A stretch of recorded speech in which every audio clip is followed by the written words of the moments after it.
Adams.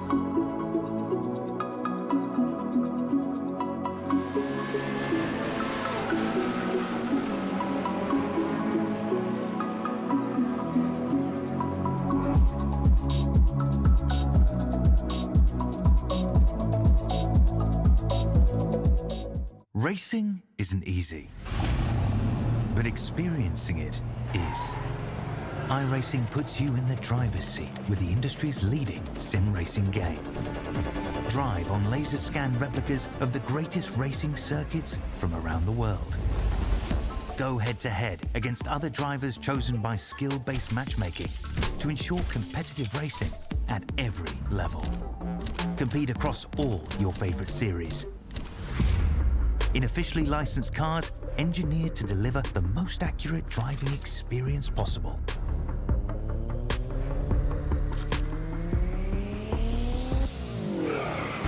Join a race or host your own with players from across the globe.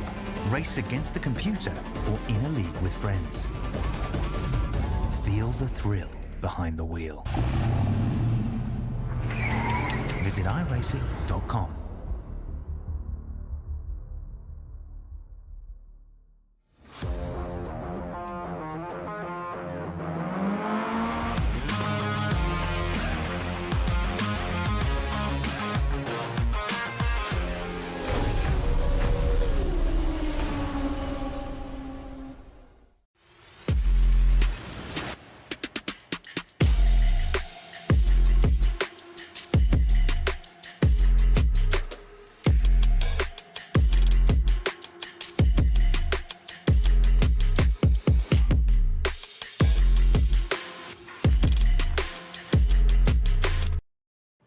He's here teaching all his secrets to all these drivers. This is Almeida Racing Academy, where every champion has a starting line. The sim racer turned real world superstar, Suelio Almeida.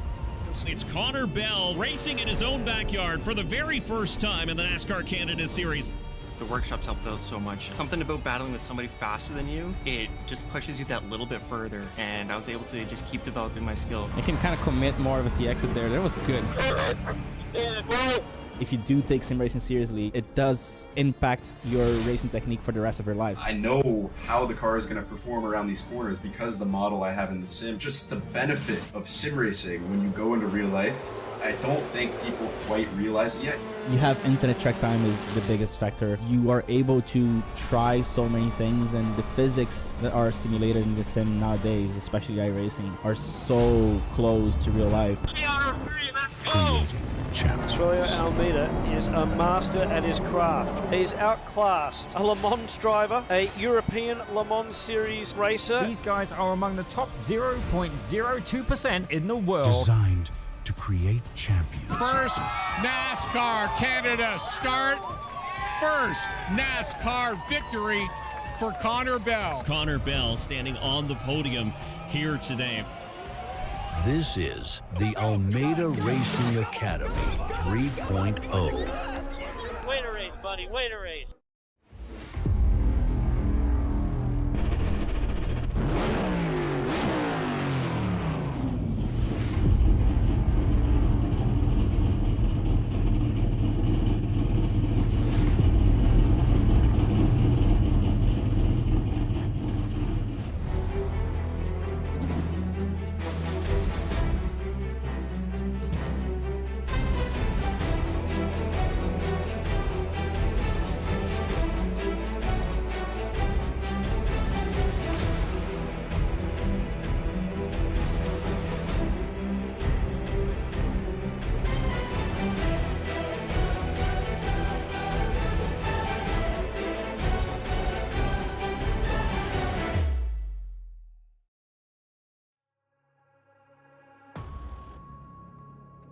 Today, it's a trip to Canada as the top drivers in the SCEL look to try and conquer what is known as Canada's home for motorsport. Today, V-Speed has your coverage from Canadian Tire Motorsport Park as we get set for today's action, brought to you by SimRacingNation.com. Good evening, everyone. I'm Justin Prince. Alongside the booth for tonight is Morgan Cook. He's using cameras by the great Dougie Beer. Tonight, we visit Canada, known as Motorsport or Motorsport, however you like to pronounce it. One of the top circuits in all of Canada is being showcased tonight as the top drivers look to try and see how they handle this 10-turn road course, Morgan. Absolutely, sweeping is what you're going to find here. We've only got one really slow part of the racetrack. That's down 4 into 5. The rest of it, big S's sections, 1 through 3, as well as 6, 7, 8, and 9 to bring you to that final corner, Willow's Corner, down in turn 10. It's going to be really interesting how the drivers fare out tonight as the night progresses for these competitors. But quite simply, it's the chance to try and earn some early points for the table, or a couple rounds in. We'll see how things fare out coming in. But of course, we talk about how busy things have gone so far. We've had a lot of racing so far, Morgan. It's been interesting, but we've seen a part of the schedule already approaching the midway point. Absolutely. Started off in Daytona, then to Watkins Glen. Both excellent races here on V-Speed. Coast Motorsport here tonight, and we're going to head over to Road America, Sebring, Long Beach, and Road Atlanta May 1st to close out this absolutely incredible championship season. It's been a fun time so far. This is our only stop in Canada, mind you, a part of this schedule. But as we've seen so far, you mentioned the last round. Last time out, it looked like this amongst your podiums and fastest laps, where you had E-Brake Boys take the GT4 Pro Class win over Weenie Hut Racing, brought to you by Late Apex Racing Club. Then the B4D Pink by Late Apex Racing Club machine was also on the Pro podium. Breakfast Club Racing put up a strong performance in the AM class from Big Combo and Eclipse Racing Esports Solar. And the BMW M2 should say, had the Sunday GT Turtles over Smooth Operators and LePic Club Racing. GR86s, that's going to be a major talking point. This is a different car per se than that previous time. We've seen the updates in the past couple months to that car. Steady State Speedworks, Ballymore, and Team BRZ were how things were sorted in that class. After we've seen Steady State put up a stellar pace to also get the fastest lap, they were the only of the class winners to also get the fastest lap. Yeah, absolutely a great race for them last week. Now we can move into those points. Here's what it is. Aggregation of the past 2 weeks for your GT4 Pro Class. E-Brake Boys lead the way. Texas Speed Sim Blue, and then WIP Racing, your podium for the GT4 Pro Class. You also throw into the mix the AM side, where Big Probable so far only 35 points, but so far that's enough to get them ahead of Breakfast by 4 points. Eclipse Racing Esports Solar is also in the mix.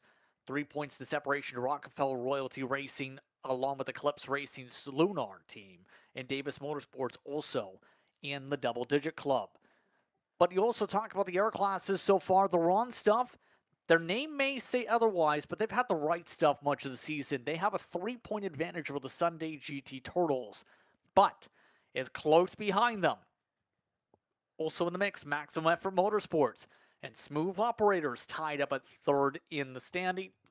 Maximum Effort Motorsport 2 also in the mix amongst a very competitive top 5. And don't forget about the GR86's Steady State Speedworks. They've been very dominant so far. 61 points to the next year's car, Team BRZ, 39 points. They've stayed mightily consistent. In fact, the best consistency out of any team in both rounds to start off the season. Plenty can happen, though, tonight. That's the big thing, Morgan. A lot can shuffle when you come to a different track like this one. Absolutely, and the first time north of the border should prove to be a fairly exciting event, as we're just about to hit the grid to see where your favorite driver is going to start this evening. Drivers now getting loaded up. 2 hours and 40 minutes on the clock as per usual for tonight's festivities. As these drivers have finished up qualifying, 47 teams are on the entry list. We'll start things off by going class by class as a rotation. It begins with teams with Texas Speed Sim Racing Blue with Matt Best behind the wheel. Then Weenie Hut Racing by Late Apex Racing Club will start in 2nd. WIP Racing's in 3rd. E-Brake Boys rounds out the top 4 starting spots here in this one. Then it's SRN Esports Black that gets the top 5 over Alpha Trout Challenge. In the top 8 today is B4D Pink by Lake Apex Racing Club and Beaver Moose. One of the many Canadians alongside a Canadian driver will be in the top 8 today. Then, in your top 10, Texas Speed Sim Racing White. Your top AM team was Rockefeller Racing Purple. We flip over the page, though. Continue on with a mightily big list here with the Boost project absolutely here in the group. Yeah, big promo going to start here in P12 this evening. 13th, the longest name in the race here, Thonk Esports Motorsport Sim Sports Racing, powered by Bud, Trackside Royalty Racing. That is going to be row number 7.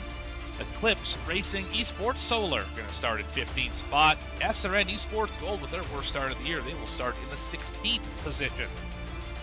17th tonight, ITD West Human Resources Department Extreme Esports Racing Div. Assuming that's division, probably cut off the name, right beside Rogue FI Racing. That's row number 9. And your 10th row, 19th and 20th, Gear 5 and Thonk Esports Motorsport Sim Sports Racing, powered by Beer. Throw a 21st spot into the mix as well. Eclipse Racing Esports Lunar back there with Popcorn and Pickles Racing. They'll start 22nd. Breakfast Club Racing is the last of their class. Then you see the green numbers. That's going to feature Sunday GT Turtles. So flip the page over to the M2s. Also in that mix, the Ron stuff will start in 25th overall. Croc is in 26th. Middle of the pack racing's up at the front today. To begin, their endurance group is in 27th. Kingsman Gold, we see them in a lot of league races, is in 28th. Then Escuderia Los Locos will start in 29th. 30th features Joe Nagy driving behind the wheel for Rockefeller Racing Green. 31st to be Wall Fanboys. Not a lot of walls to hit here, so you might be okay this time around. Maximum Effort Motorsports starts in 32nd. 33rd, Maximum Effort Motorsports 2 beside North Sports Racing, and 34th. The rest of these we are going to flag through as we have to roll back to the live shot here. So we're about to go green. Yes, we'll go through as quick as possible here. There are 47 cars total. They'll also feature victory lap towards the middle of their grouping. That's up at the front with Peter and Steady State in their class. You also throw Hale Satin up there, Ballymore Racing, also in the top half of the Toyota G-Ray 6s. Of note, 2 teams did not set qualifying times to just so happen to be in the same class. Team Stacy Hunter, which is Stacy Hunter for those wondering, and Edward Peltz is driving for SCEL T-GOM number 1. So the drivers are already about halfway to the course. Your quick keys to victory over the course of the next 2 hours and 40 minutes as we take a look at your race analysis. Yeah, as you mentioned, 2 hours and 40 minutes. It's a long race, just like it will be all season long. Got to navigate those classes properly. They all have very different speeds. 2 faster pairs. Make sure that you don't use the first one within that first hour, although if you do have a second one available. Competition caution at minute number 55, one of the latest that we've seen so far this season. And of course, we're in the fixed setups here, so nothing crazy happening with setups. But basically, keep it on the tarmac and don't hit anything, and you'll probably have a good day here. Should be a fun time for these competitors. Will they keep it fun the entire course of nearly 3 hours? Let's find out. Making their way through the final corners, through the S's to set things up for White's Corner. We're happy to have you with us for coverage of the SCEL here at Canadian Tire Motorsport Park for a busy night. Field getting ready to be controlled by Daniel McConnell behind the wheel for Texas Speed Sim Racing Blue. Green flags are waving. Pushing is underway. We're underway from Canada. Already 2x2, multiple rows deep, as McConnell is able to get through the first corner cleanly up with the race lead, but everybody else is going to have to sort it quickly. Clayton Corner, not a place to go side by side, especially with this older scan. Yeah, so far so good for everyone, keeping it nice and tidy. See a little bit of 2 wide, 3 wide further back, but everyone able to sort it out through these sweeping corners. No, the leader's off. Leader's off the racetrack. McConnell missed the corner, and he's dropped to the back. He's the one in the grass there coming out of Quebec corner. So easy to do if you push through the corner, which is exactly what he did with the rear tires. He's dropped to dead last in the class. By the way, the M2s have already gone and rolling. they've kept it clean with no issues. Same for the GR86s to begin their laps. Everyone single filed out here in the M2s. Back to the 86s, they look to also be single file. Just those GT4s, the pesky GT4s, side by side and battling for the lead. Yeah, getting very fierce already up front with Avery Miller driving to the point. Talked about him already up 4 to begin the first lap with the way things have shaped up. Interesting enough, the Ford Mustangs are the ones in control. 1, 2, 3 for the Fords on lap 1. You have to wonder if there's maybe a car advantage. The meta for Motorsport may just be a Mustang here this evening.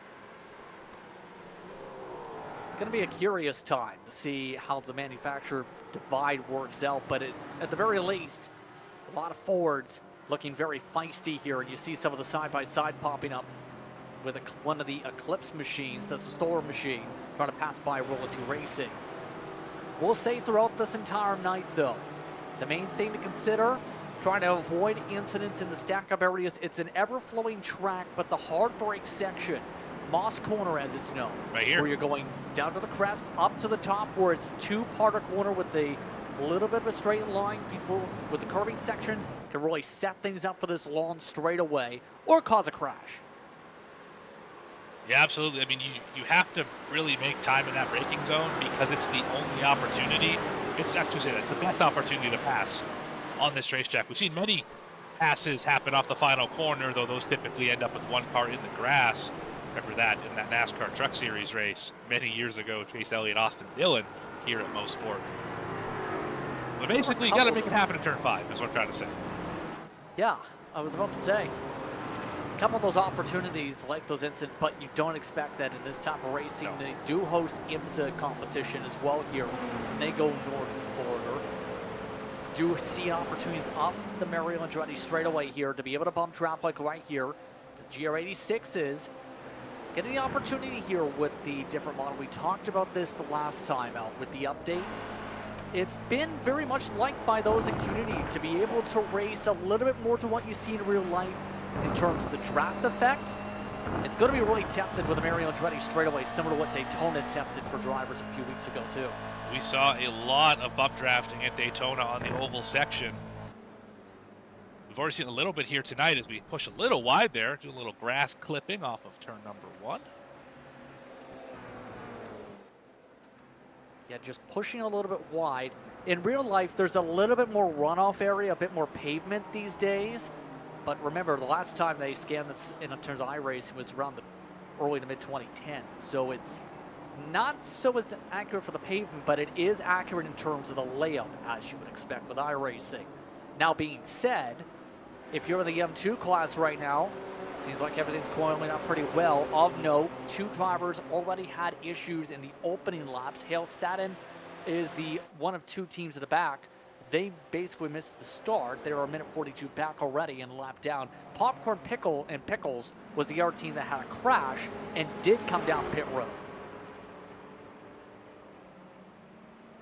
Yeah, new fast lap for SRN Esports Black as we see the damage there on the Popcorn and Pickles machine. A little bit of nose damage right where the hood meets the front bumper.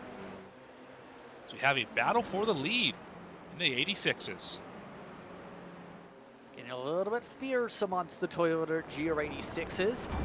Trying to use all those outcome brakes to be able to send it in deep to these corners here. Of course, you have to remember with the rear-wheel GR86s getting the opportunity this year as a companion race to start their season over in Arlington, actually.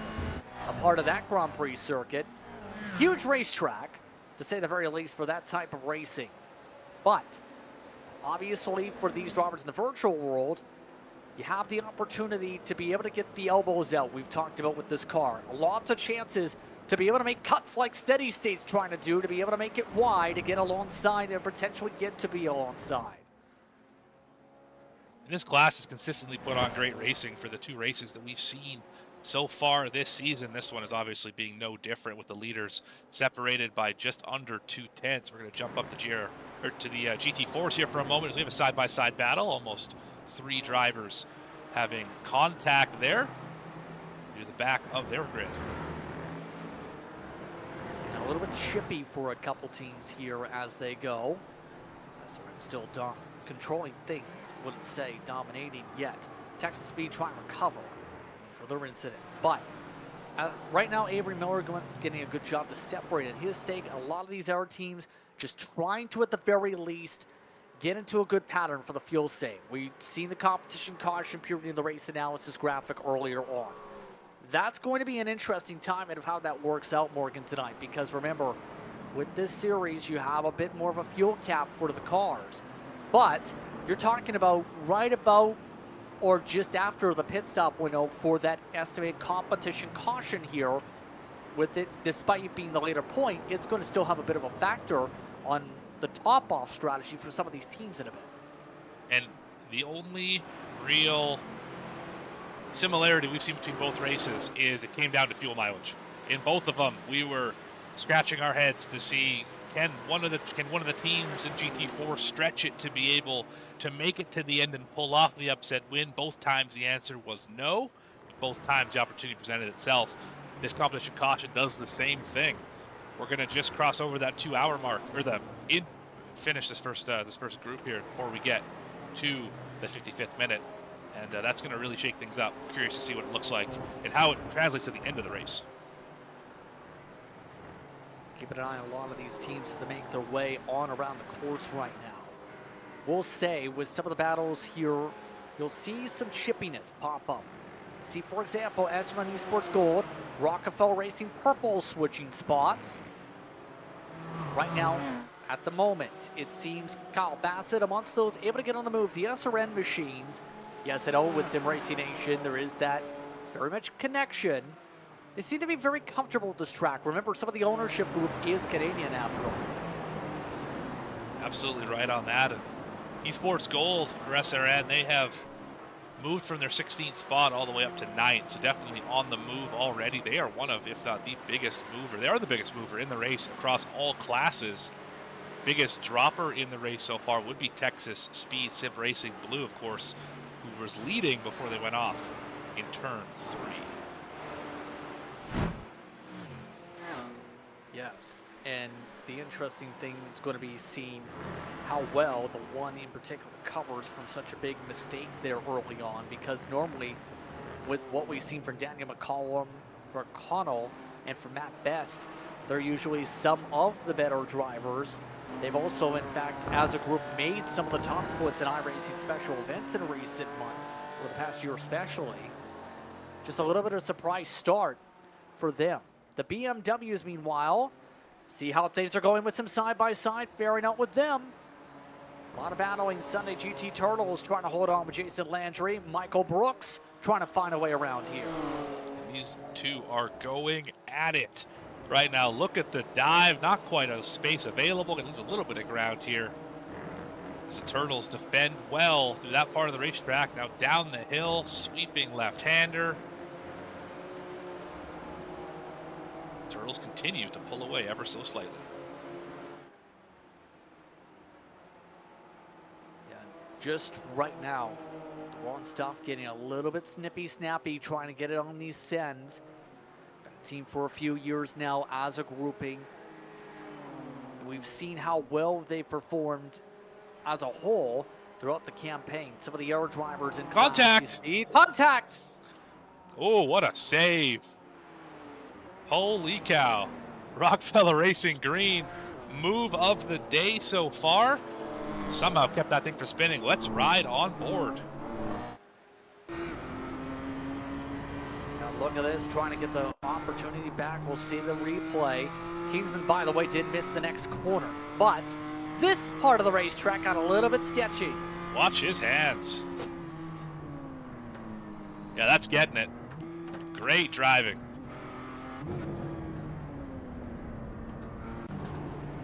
Yeah, the Kingsman Racing Machine just didn't get back in line before that opportunity, and now they're all over each other. Joe Nagy, as we said, was behind the wheel, the car behind. Joseph Cardamone is the one trying to play defense at all this. Kingsman races a fair bit with the Major Series, for example.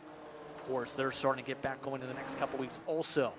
some of the other drivers just getting a little bit fierce here. You have drivers like Wall Fanboys and Maximum Effort Motorsports. A bunch of the teams overlapping here. This is around the back end of the top 10 in the M2s. The Smooth Operators in there as well. Repping Hockey Canada on the hood. I mean, why not? It is Canada. After all, I'd have to double check if they've changed the logo over the years, but that Hockey Canada logo has become synonymous with, well, Canada. hockey in Canada. I mean, yeah. You're telling me, eh? Wall Fanboys, I think, just went for a bit of a slide into 5. Let's see what caused that. Heard it, didn't see it. Might have got some help from Popcorn and Pickles, which is a interesting combination, I might add. Oh, I thought they were going to get a lot of help there. Well, they definitely drove around the outside before that point. We'll say Popcorn and Pickles. Well, some issues. Oh, caught the grass. Yep.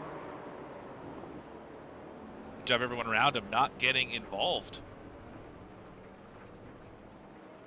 A little bit feisty with that, but able to steady back on down here as we go. Look at this Look mess. at this Hornet. Yeah. Oh my goodness, we're out here moving around, bump drafting slower class cars as we're bump drafting ourselves. Oh, I thought the black was going to ship it around those slower cars up ahead. They chose not to. Multi-class is quite something. Yeah, and remember, traffic management might be a bit of a difficult thing for a lot of this track here tonight because it's fairly wide on the racing surface, but you wouldn't say that for the racing line. So there is a lot of chances for maybe some trouble, in particular once you get to Moss. Maryland's race straight away, maybe your prime chance to be able to get around. Right here, for example, it's not going to be so easy with the lane being about a lane and a half wide here. Yeah, you almost have to hope that the slower class cuts you a break and you're able to power around the outside. Like, this is a bad spot right here to have that car in that spot because you can't really drive the corner the way you want to, or else you're going to drive right into the corner panel and spin them out. That is obviously not what we're going for here in this one. Definitely isn't the way things go here. But you can see the Hornets' nest faring out with some of the GRA6s moving around. You see just the choo-choo train effect. How about a slalom course, in fact? With so many of these cars just trying to find a way to safety. You have Kyle Bassett back there, etc. They're just in the midst of an absolute mess. And this is for the lead for the GR86s as well, as they're getting worked over by traffic. Battles within the battles, and you can see right there aggressive moves being made to try and avoid the slower class cars, even though these are the fastest of the slower class cars. Yeah, WIP Racing getting held up big time there, and that's allowed the race leaders to break away by almost 2 seconds. This is where you have to be really aware. And those communications with the spotters definitely probably lighting up here with trying to make sure you don't run to the back of these GRA6s. See right there, even with them moving out of the racing line, it takes so long just to even get the clearance to pass them. Yeah, they didn't move. They got moved out of the racing line. You can see a little bit of damage on the rear bumper. They got hit pretty good by that GT4 to move them up out of the way. So work through 5. You can see it right there. Lap, the top of the L, and the bottom of the L are separated, not the way it was designed. Oh, it clips off the racetrack.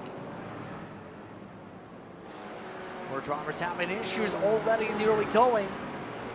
We'll see getting a little bit of the elbows out here with the clips, in fact. Looks like they've steadied back out as they make their way up the straightaway. Right now, everybody trying to keep it clean. That's the major focal point. Oh, Mem2's around. Speaking of which, that's not clean. That is not the way it was designed in the factory. What happened here? Looking at the car in the middle. Red and blue machine. purple maybe, hard to say. Oh, they just caught the curb, spun him around, ripped the nose off. That will be a fast repair for sure. That will end up being your second driver likely in the pit lane with damage repairs in the early going. Only for those keeping track, by the way, not even 20 minutes into the racing action. I think they're still going. They are still going. They were able to get it righted. They're going to lose a boatload of time here, but they get to save the tow time, which is probably going to be significant considering they were in turn 1 and 2. That'll be Derek Tyndall, by the way, from Maximum Effort Motorsport 2. He's trying to hobble his way through the entire incident. As we go, though, interesting is going to be keeping an eye on the battles within the battles today. That includes, for example, these two have stayed together. We've seen a bit of a swap, in fact, I believe, once these M2s, Rockefeller, battle. Other battles is the lap traffic trying to survive in the midst of being passed. So, for example, Ballymore Racing up into the conversation. Victory lap is also amongst those trying to survive, trying to battle with steady state as well still. This is absolute calamity as you would expect. So where do you have that approach now be for in terms of how you plot and plan your strategies, knowing we're seeing so much of this overlap already, and it's caused already a lot of drivers to start stepping into mistakes. We just had Virginia Ridge Runner racing with a meatball flight. Let's go back and see what happened to them. But to answer your question, I mean, you can't put yourself in a situation where you have to work through traffic. If your strategy is going to put you further back, say at our competition caution, you have to do everything you can to avoid that strategy. You just get a loose condition here, hard contact into the wall, because clearly it's difficult to pass even the slower cars.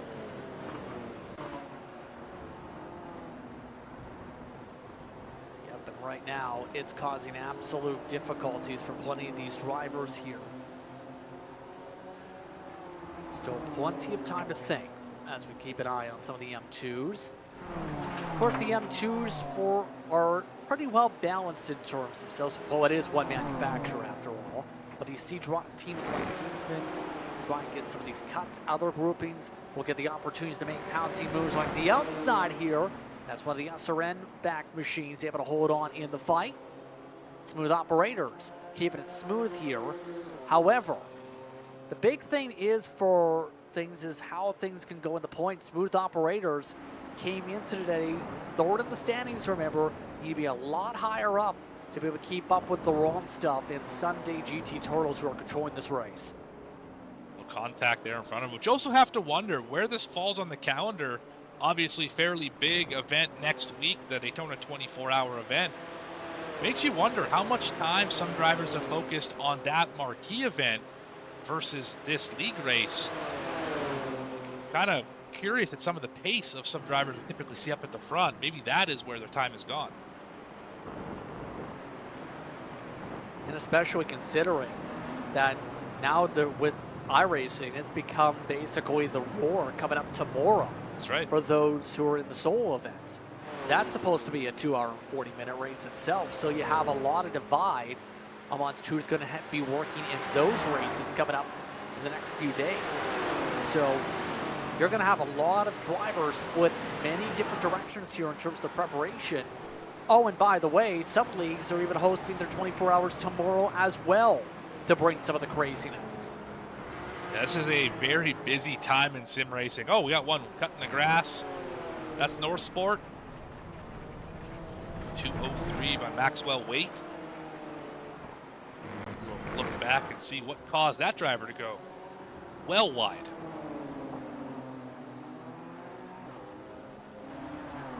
Let's see. Yeah, clipped the grass in the first place, but we're able to hold on. But then look at this set. Push them wide. There's some more grass. Yeah, they took the safe route rather than the contact, just took the off track. Lost a little bit of time, but that car's still in one piece, and that, of course, is going to be the goal here. This battle will not go away at the top of the 86 ladder. These two have stayed connected together. Even Steady State is right behind them. Yeah.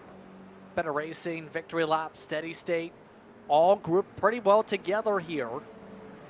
And this is a little bit more fitting to what I've seen in the real life racing, where if you have someone break away, it's because they're really, really good and it's a more technical track. But this is one that's kind of a little bit more flowy. It is like Daytona, of course, in terms of drafting on per se, but no one's been able to really solidify a gap amongst that group. Same with the M2s for their battles. But I was about to say, with the GR86s, to me at least, they blend to a grouping, wouldn't you say, where they can find a way to have these 3-car battles of similar pace that will just migrate together and be able to battle around tracks such as this one. Yeah, you're absolutely right. I mean, the top 3 obviously have broken away. Then it's a 7-second gap to this trio of cars. Team BRZ, Ballymore, and Caboose Crew, SCEL. Then another 5 seconds and another group of 2 in Narcissus and Razor Racing. So you're absolutely right that they just happen to always run in these groups of 2 or 3, and we've seen it all season long.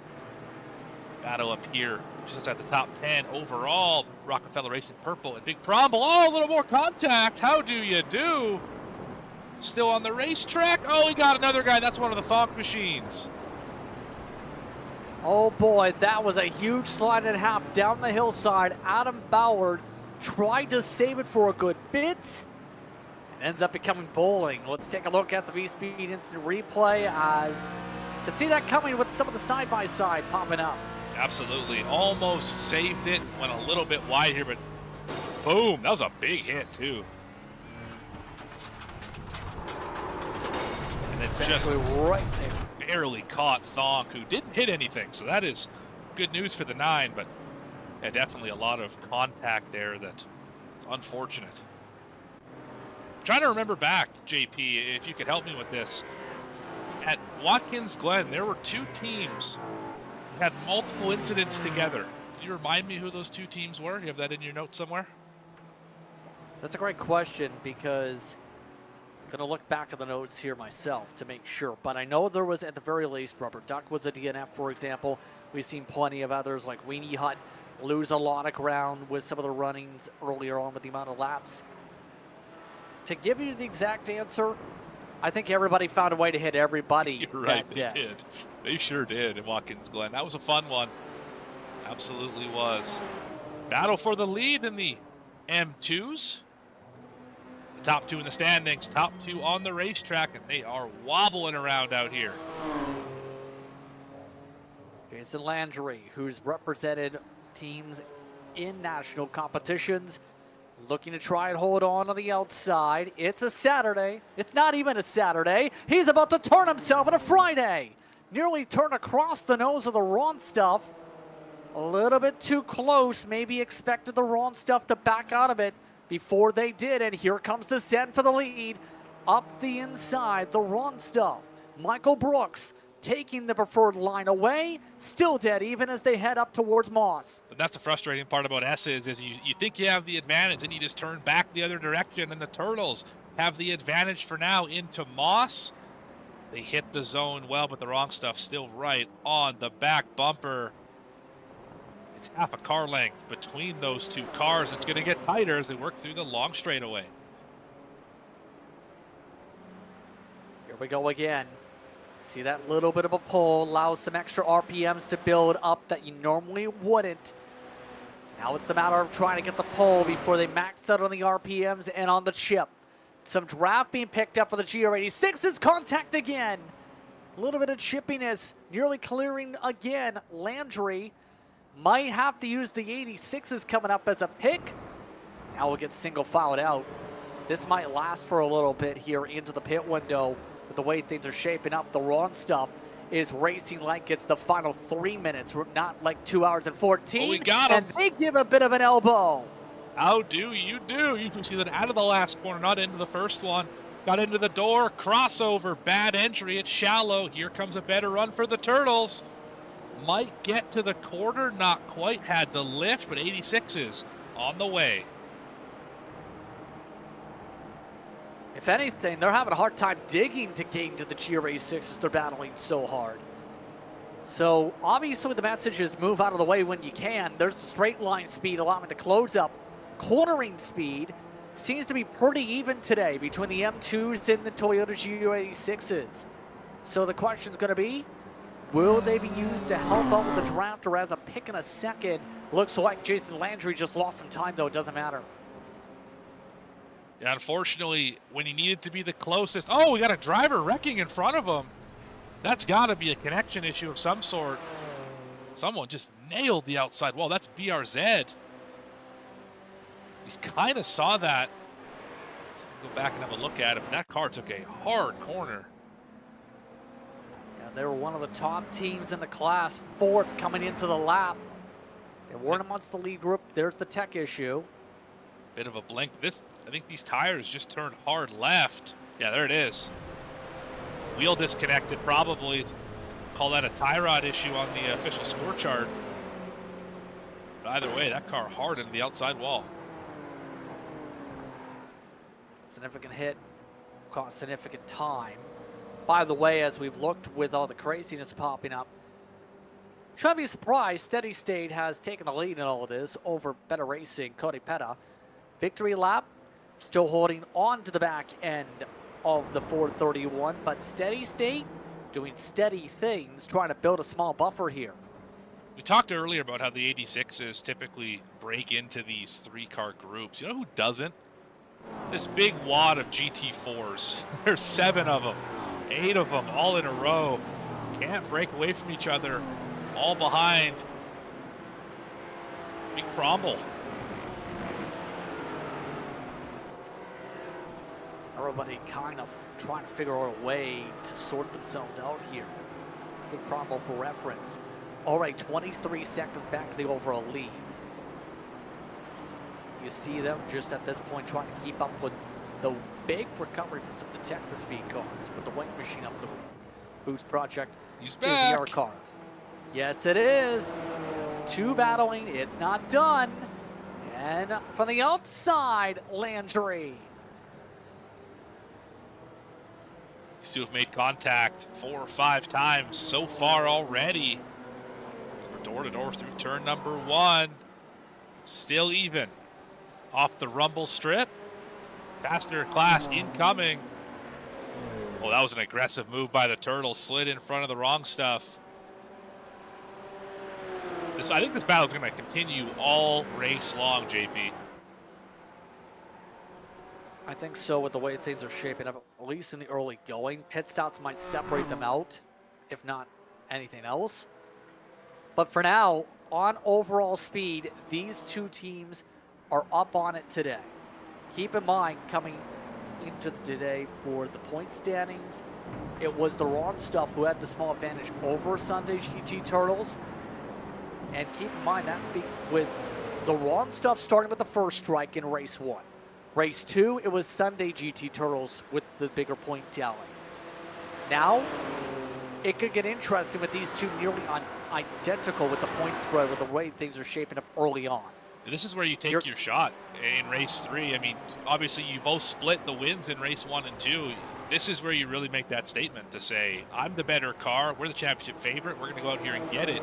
Got to do it right here at Motorsport. Especially with how aggressive today he is going to end up being for the point standings early on.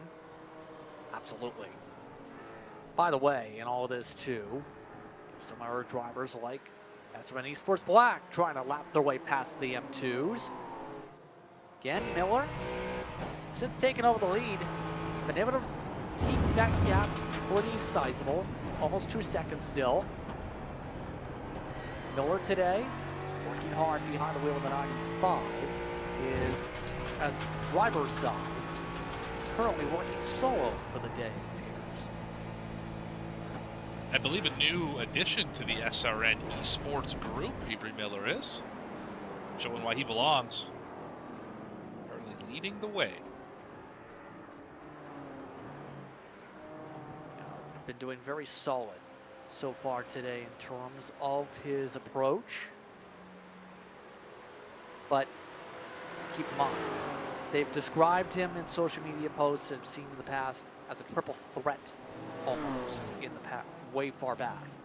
So he can be pretty sizable in terms of speed. We'll see if he lives up to that today. By the way, here's some of the aero traffic. It seems like the popcorn pickles machine pops up everywhere, but they've popped up in the middle of some GRE6s here that are way up the Mario Andretti straight with the back end of a traffic jam. Yeah, it's a long road ahead for this green popcorn and pickles machine. Currently last in class, 2 laps down to the leaders. They're just trying to fight, see if they can get back 1 lap down, so maybe get a wave around at that lap 50, or that minute 55 competition caution, I should say. Otherwise, they're staring at a very difficult road back.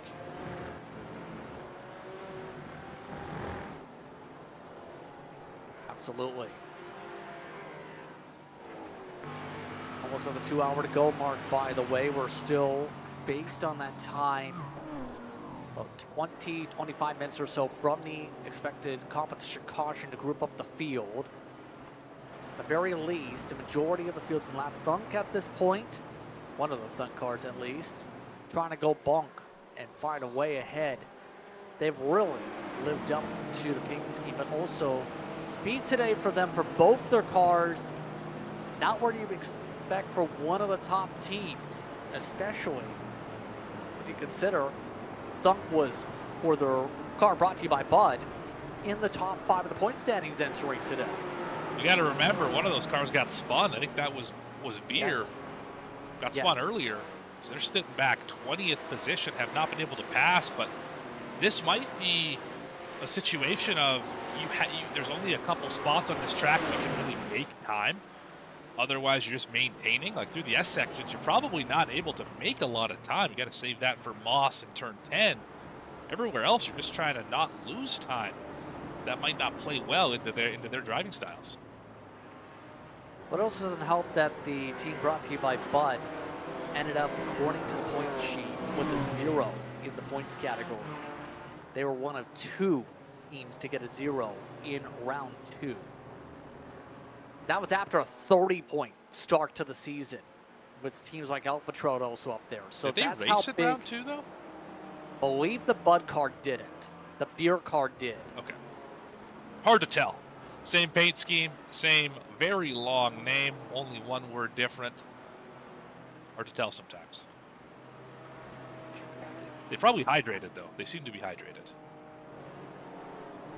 I'm not going to get into the hydration of alcohol because I'm not one who goes into that. So all I know is it's a liquid, I guess you could say, and it makes funny thing happen. Very I don't true. know. Very true. So, anyway, look at this least, mess though. Like there are cars everywhere. We're almost 40 minutes into this thing and we still haven't separated traffic. Ran right to the escape route for the cars. But I will say, Royalty Racing. Oh, off track. Oh, they're off. Yeah. Great job keeping it out of the sand trap though. How did that car turn?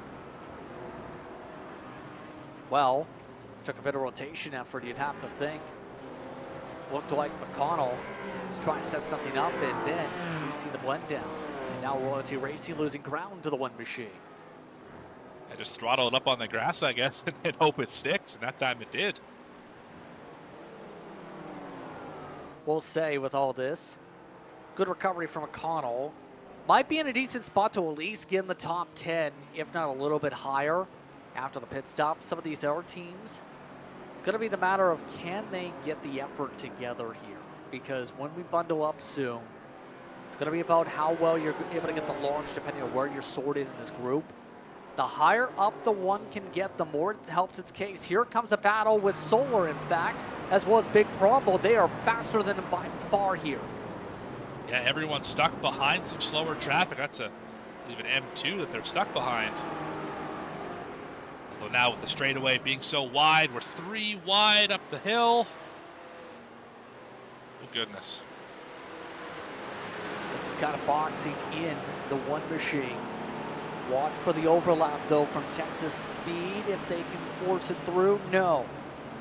So Big Brumble was able to get a bit of a cushion once again. Stephen Kelly on the brake.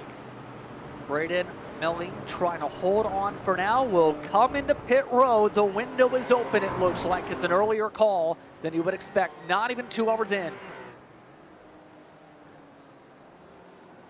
That's the first time we've seen GT4 hit pit road for a scheduled stop, I should say. Yeah, it's got to be a couple minutes early with the fuel limitations for the tank today for the classes. But it gets them out of the traffic. If they come into a clean air pocket, it might help them with the way Big Brumbo's been bleeding time. We'll have to see as you see some of the other drivers really trying to. That's a great point. That's kind of the second part to what I mentioned earlier about the strategy about getting stuck back in traffic. If you're in traffic and you can't get around somebody, you're stuck in a train, short pitting might be the answer so long as it doesn't wreck your fuel mileage, might be the answer to get you out of that situation into a better one. Now the gamble is it actually going to be a better one? Sometimes I take the risk of. Exactly. It really comes down to just how perfect the run can go. And by the way, in all this, you have Texas Speed, who's now found a way around the lunar car. As a result of the opening, now is on the dig to be able to keep up with Big Brumbo, but it's already got a bit of separation. You also throw up front, WIP Racing has dug and caught up nearly to the leader. That gap is down to 1 second. It's taken about 20 minutes to reel back in the deficit a bit. Yeah, not sure what's going on with the 95 here. They are losing a suspicious amount of time. It's already been 4/10 just this lap. We're only 5 corners into it. Almost like we've lost rear grip in that car, or maybe they're saving, trying to get back to pit road. Not sure what's going on here, but yeah, time is not on their side right now. Like driver just spun here. I think that was the BD4 pink machine. Just went around. Yeah, heavy damage on the nose. Let's keep an eye on this here on the replay. It's probably going to be that cut coming up to turn 5 again with the clip. Answer is, yep. Bunny hop on the curbing. Oh, got that wall. Ricochet. Hard. Yeah, that's a big hit. Thank goodness for quick repairs. Yeah, meatball on that car too. That thing took a big hit to the left front, sorry. As it's only half a second now between your top 2 overall. And Weenie Hut is not too far behind.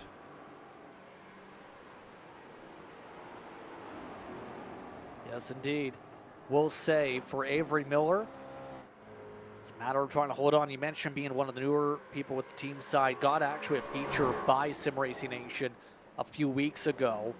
Recognize the name a little bit. That's because he's also got a karting background. In particular, he's one of the better drivers from Canada from the late 2010s, where he won a Ron Phil's karting championship. He was a Canadian karting champion in 2017. He won a 2019 24 Hours of America kart race event, basically a full-on endurance race where you run at the team for 24 hours.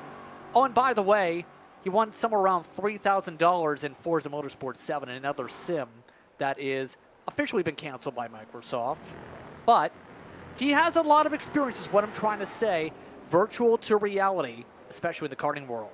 So you're telling me he's a wheelman, is what you're saying, is that Avery Miller, one to watch here today, has led almost every single lap, starting from 5th up to 1st, continuing to lead the way over WIP Racing, Francois Schenck, who is right behind him. Yes, he's doing a really good job.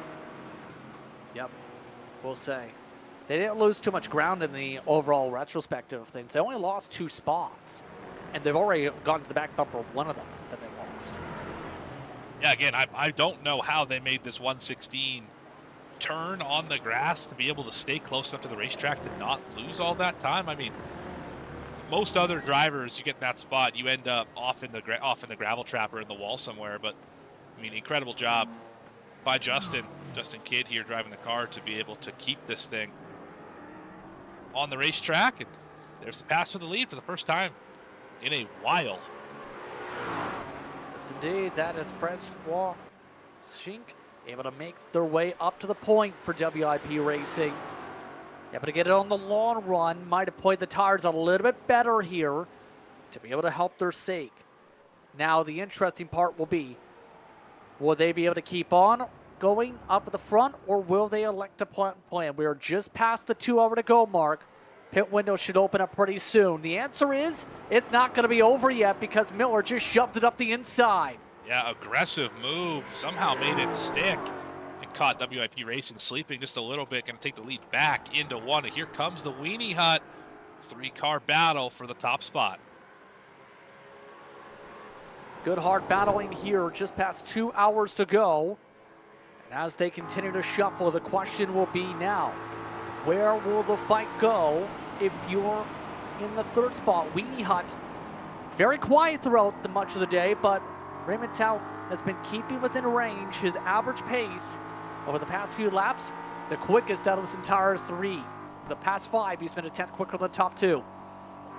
Lost a little bit of time right there, down into 5. He might gain it all back here as Rogue FI Racing makes their way to the pit lane, as well as Steady State. First of the 86s to hit pit road. Scheduled again, I should say. Yep, right to the end of the tanks here. 29 laps, maybe 30 seems to be the range today.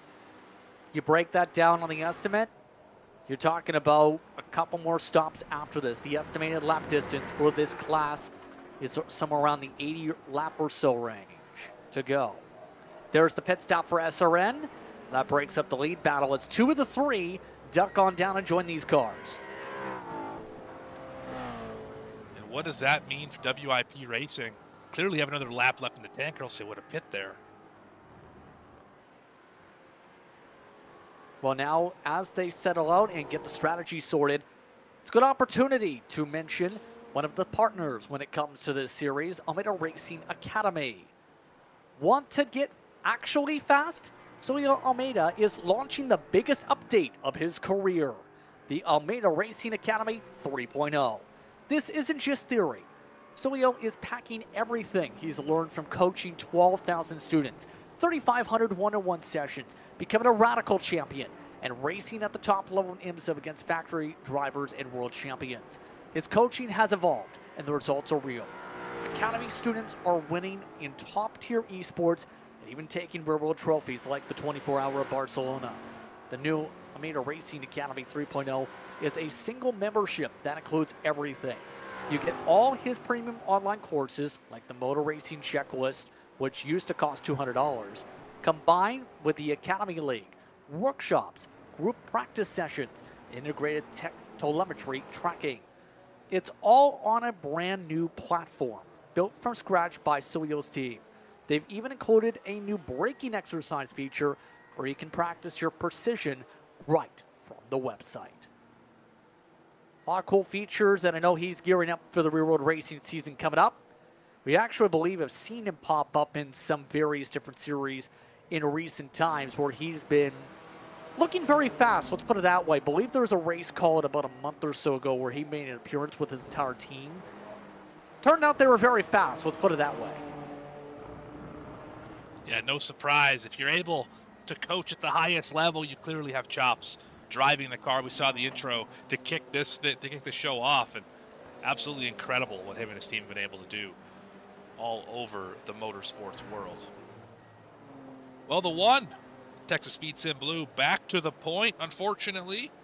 In the middle of a pit stop sequence, they just haven't pit quite yet. 3 drivers at the top, left to pit. Texas Blue, Fonk Esports, Gear 5, yet to hit the pit lane. All of them try to extend the window just a little bit here. Now, this is where you get your calculator out because we're 45 minutes in. The competition caution is about 10-15 minutes away. So now it becomes the question for a lot of these teams here. It's where do you go from here? You're talking about, for a lot of the teams from here in this class for the GT4s, for example, the estimation is 82 to go. For the M2s, it's about 80, maybe 79 laps to go. About a 3-lap difference right now. You're talking about even though it's going to be a few minutes difference, that might be where a lot of the top-ups come into play because we've seen so many close calls we were talking about in the final 10 to 20 minutes here. So it becomes the question soon of what you prioritize. We'll have to keep an eye on that pretty soon because for the most part, everyone's taking the standard 37 seconds of service. As we look around at the various teams, looks like Thunk, Tower Agostino is the only driver not to come down for the GT4. Yeah, this team consistently gets some of the best mileage that we've seen. Them as well as Alpha Trout always seem to have a couple extra laps in the tank, and that's yet to prove beneficial as far as finishing top of the sheet, but it sure has got them a couple spots here and there. I want to counter your strategy with the top off. We've already seen how difficult it is to pass today. Drivers really struggling to make up from mistakes that they've made, or if you qualified poorly, difficult to kind of get back to where you typically run. SRN Esports Gold, great example, started 16th.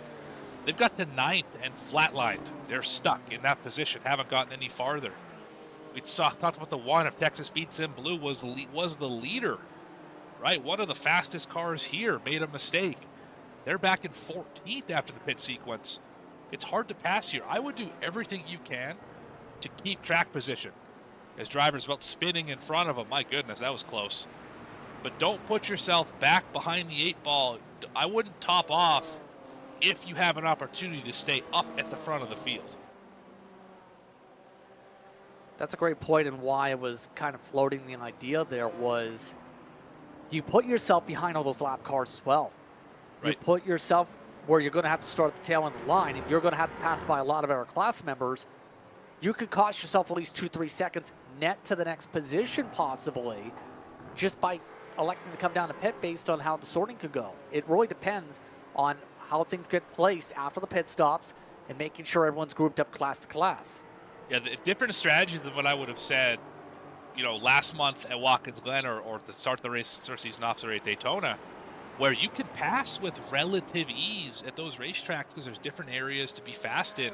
It's just not the case here today. You really are locked in line behind someone. It's almost like a road course-esque Darlington is kind of what we're seeing here, where you have 1 or 2 opportunities to pass a lap. Other than that, you're kind of just stuck behind other cars, and you don't really get that opportunity to flex the muscle that you may have had in that car.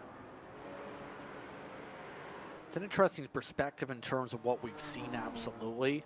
And keep in mind, in real life, they've had a busy time, of course, with the upcoming schedule. They actually had an ownership change the past few weeks or so as well, with them getting purchased.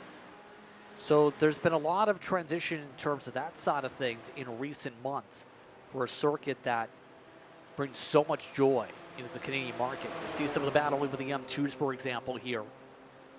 But in particular, you have IMSA competition here. You have so much that happens at this facility in year to year. IndyCar's main appearance is the Canadian side. The karting side has big karting events. NASCAR comes here in terms of the Canada Series multiple times a year. It's a busy facility year on around, and it's why it's basically the center of motorsports for the Canadian side, especially here in the GTA. Absolutely, the Formula track in Montreal, of course, and then the Motorsport track here in Ontario, the 2 biggest in the country, no doubt, when it comes to road course racing. Indeed. It's been a while since IndyCar, by the way. They actually ran the last in 1978 when it was a USAC sanctioned race. That's how far back some of the memory goes back, you can say. Now they have IndyCar in Markham. But how are things going for the M2s? Again, check in with some of the leaders, smooth operators we were talking about. They're still side by side. Oh, well, they are magnetized, aren't they? They are not done. Michael Brooks, Jason Landry putting on a show. Brooks off the track. But not done digging. Oh my goodness, these two. I think they're going to be potentially battling longer in this one. Obviously, competition caution on the way here shortly. Should be just a few minutes away. My goodness, these two have been glued together. the first 50 minutes. So now it's about time to see where... Big crash. Oh boy, that is not a great time for that either. Oh no.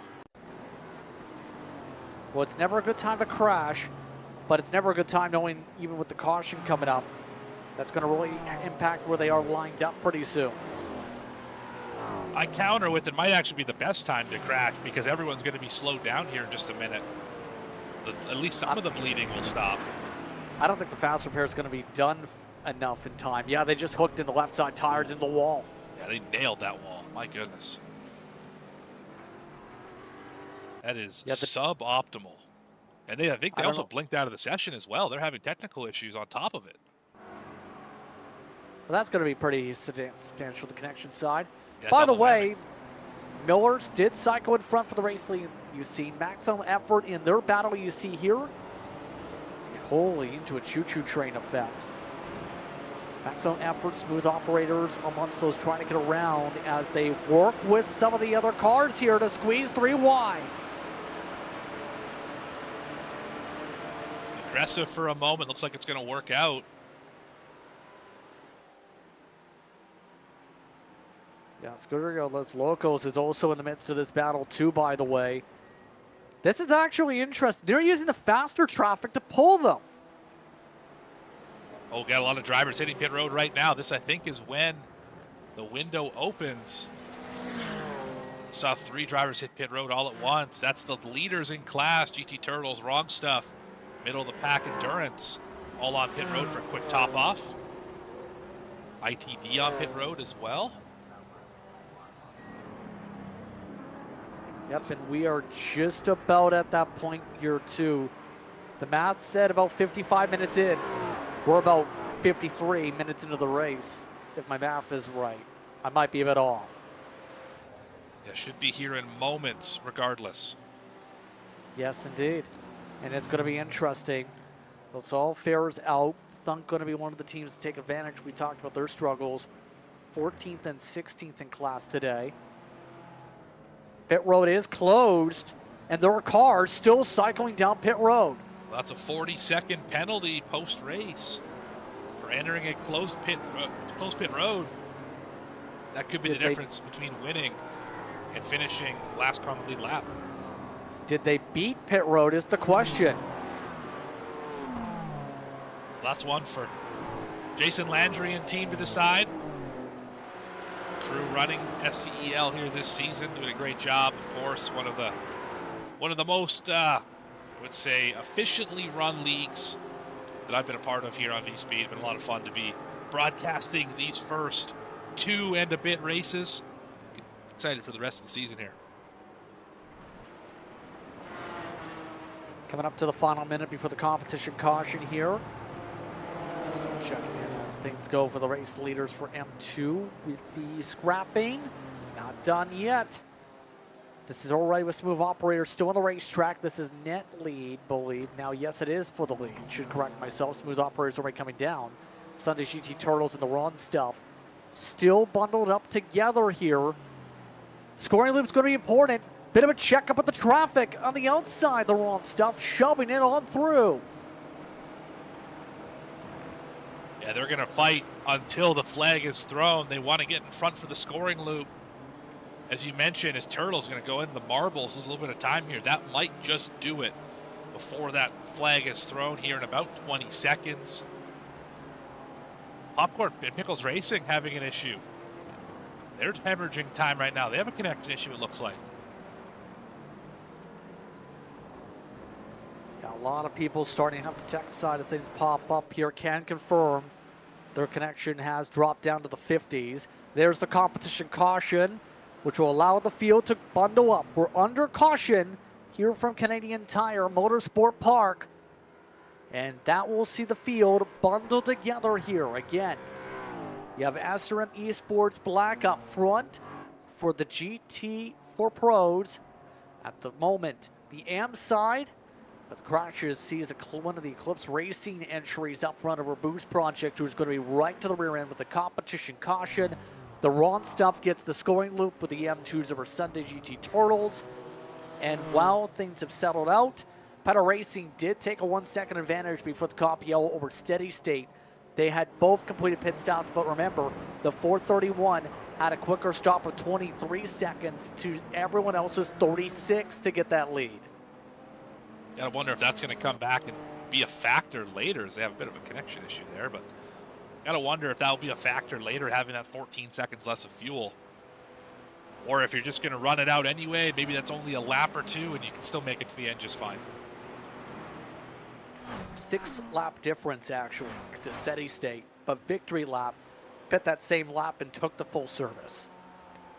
Big differences.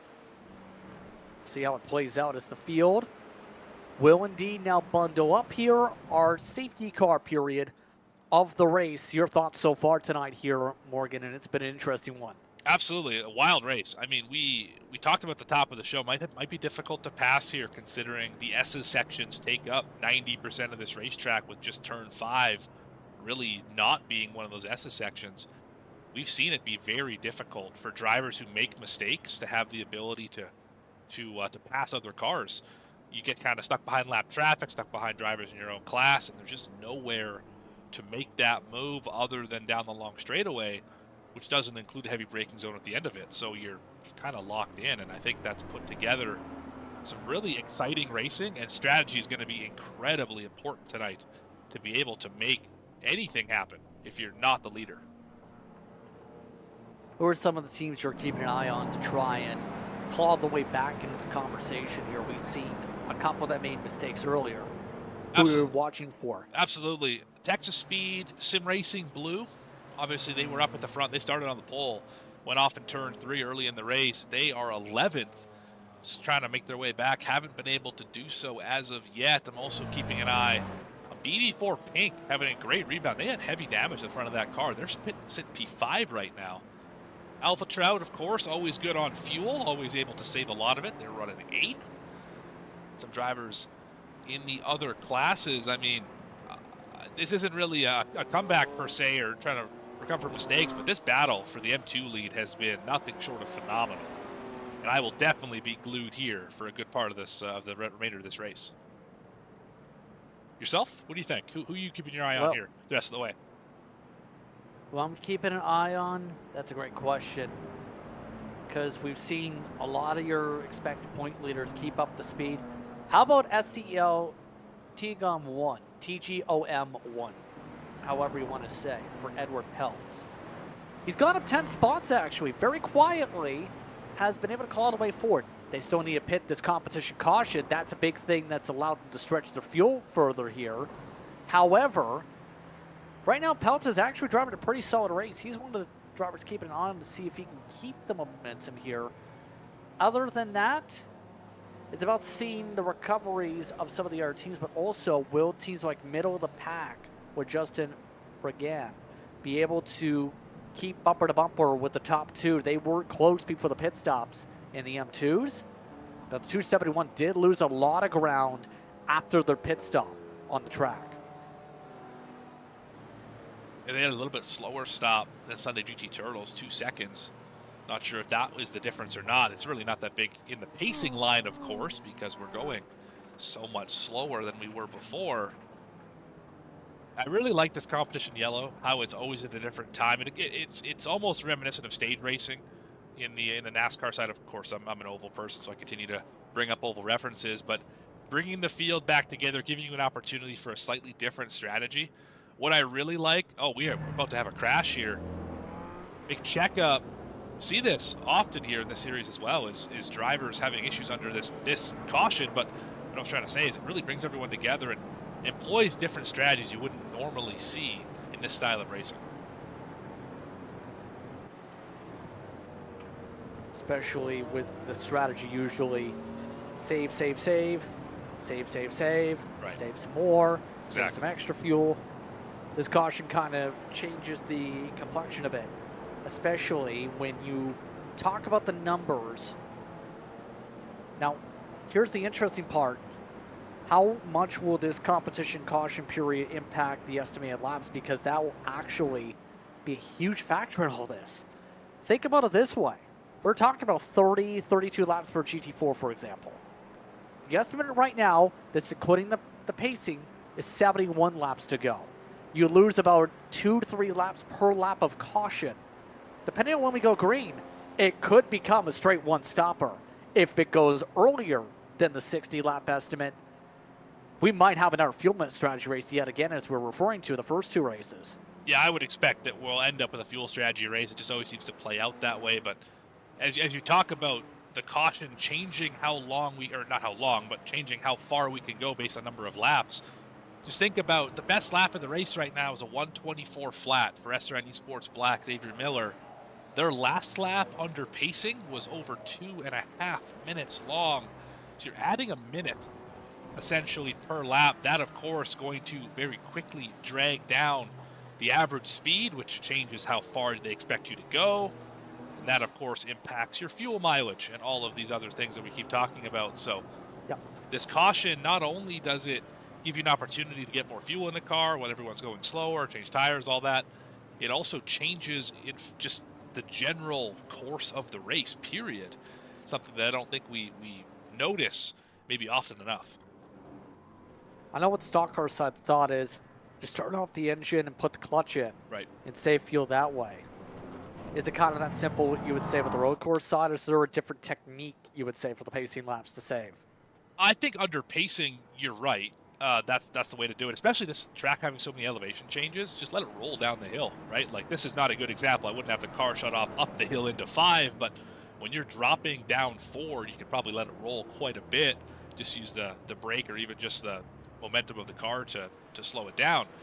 When you're driving, though, you're able to save more fuel in these cars than you are in stock cars, because you have the ability to really let it roll into a braking zone, use less brake, draft behind other cars. There's hills, the list goes on and on of things you don't have on the oval side. So you can save a lot more fuel in these cars.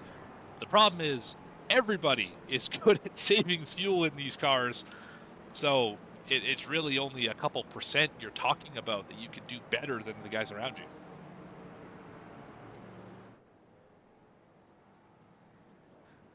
So as we continue to go, no pit road indications of it open yet, by the way. They are still in the middle of wave rounds. That's currently what we're working on. The estimated laps continue to tick away for one of these teams. We'll say as part of this, as the last of the GRA6s got the wave around, race control are being told that the drivers are going to be full speed who have gotten the wave arounds. Keep in mind, for the rules and regulations, you have to be careful around this track of them. Was about to mention one of the teams to keep an eye on here on the restart might be E-Brake boys. Quiet race for them right where they started. Can they get the pace up to keep up? Try and be the first of the non-Fords to break into the podium spots. Yeah, it's been dominated, that top 3, by the Mustang today. Who knows? Maybe this is the opportunity they needed. Maybe they've sized up that competition and they're ready to pounce. Cool shades on that dog, too. It's going to add like 10, 15 horsepower for sure. I thought that was broadcast company stickers. You know what I'm talking about, right? You know, the saying of, I'm trying to think how to phrase this without giving every single network a shout out. What, do you say V-Speed stickers add speed, or do they take speed? Oh, they add speed for sure. Okay, would you say it's more or less of, say, a company with the name G or R or anything along those lines, where it's 5 or 10? Oh, man. They all have the same amount of speed. That's what I'm trying to say. Yes. Okay. I was trying to get you to... All stickers add the same amount of speed. That's just the way that it works. Trying to find one with the V-Speed sticker on it. There's so many cars here. This field, 47 deep. Incredible to see week in and week out that we're able to pull 40-plus drivers every single time. I'll find one with the V-Speed logo eventually, I swear. 246 does have one, by the way, Wall fanboys. 246. It's on the back. Well, we'll get there. We'll get there. Boom. It's on the 10 horsepower right there. Perfect. And You need every single difference, right? You bet, especially here today. It's so hard to pass.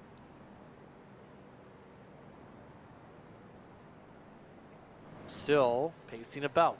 As we continue on, some of the other noteworthy parts of this is going to be, we talked about some of the R battles. Also moving the way through the field. Up 8 smooth operators. We mentioned Peltz in his conversation. Part of the moves. Texas speed cars both need to find up spots from their positions.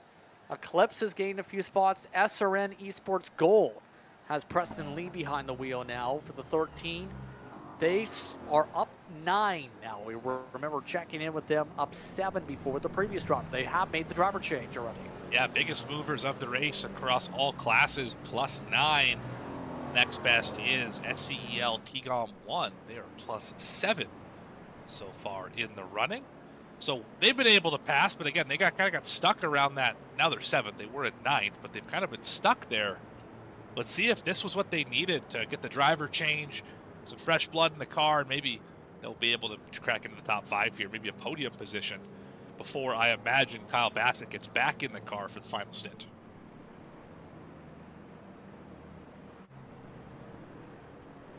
Indeed. They just received a lot of instructions over the radio, by the way. Even involving the pit stop procedures coming up and then the rest of the strategy coming up for this window. So we'll keep an eye on when they start peeling down pretty soon here. Now, pit lane is now going to be open next time around. So race control has told drivers that once the pit road is open, quite simple, you can make your pit stop if you want to. So we'll keep an eye and figure out which teams are going to be able to top off here once they give the in-sim indication that they're going to open. They already confirmed over the radio that they're going to open next time, but didn't see the pop-up for the sim opening yet for them to reopen the pit lane. Remember, they manually closed pit lane before the caution. Right, and hope that those drivers who pit right as that came out didn't get nabbed, for entering a closed pit. That's a 40-second penalty. Definitely don't want that, but with the light being green, so to speak, able to hit the pit lane, should be a busy place, though. Track position clearly going to be important. SRN Esports Black going to lead the way down pit road, and here comes pretty much everybody behind them. Pearson Landry indicated pit road was open right before they got towards the end of the S's. And here's the interesting class divide. B40 Pink ends up staying out with Beaver Moose. They're electing to roll the dice on their call here. Mostly everybody else with the math. Here's the funny thing about this. The estimate for the class would be a one-stopper by the time we get going. That's how tight the fuel margins are now with all this pacing. Now, for the other classes, though, it's not as big a surprise that we didn't see too many cars dive in because the GRA 6s had a few lap earlier when they go an extra 10 minutes. Some of these R cars, they had to come down like the GT4s because they burn more fuel with faster speed. Yeah, it's all so difficult to keep track of all the fuel mileages across everyone. It's definitely going to be interesting what it looks like with an hour and a half to go. We're going to be probably around hour 25, hour 20 left in the race when we get back racing here, once everyone cycles back out and we get sorted again. Yeah, can any of the drivers who just pit make it back up to the front? Will BD4 Pink by Lady FX Racing Club and Beaver Moose, will they have the right strategy? I'm intrigued, to say the least, JP. I think it really just depends on the approach. Last cars have left the pit lane. Race control are saying 2 laps to green. Looks like we might go green this next lap after. It depends on when the back end of the field catches up with the pit stop sequence. So again, B4D Pink, who have been running around parts of the top 10 tonight, is up front with Beaver Moose, Alpha Trout Challenge, Texas Speed, Big Prombo, Royalty Racing, one of the Thunk machines, the 9 car, specifically Gear 5, ITD West have all elected to roll the dice and stay out on the racetrack. Everybody else took the top off. Teams like E-Brake Boys took a full of 31 seconds to make a driver swap. For the most part, everyone elected to take the fuel and go who did pit. John Lauzon, going to have a nervous time as we take one to green. While we have a moment, let's take a quick step aside here, give everyone a break from our voice. We're going to get back at it here with just over half of this race remaining. Be back in just a minute.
Juicy Spider takes us to the green.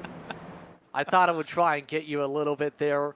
It's about time for the restart, and we're under 90 minutes to go.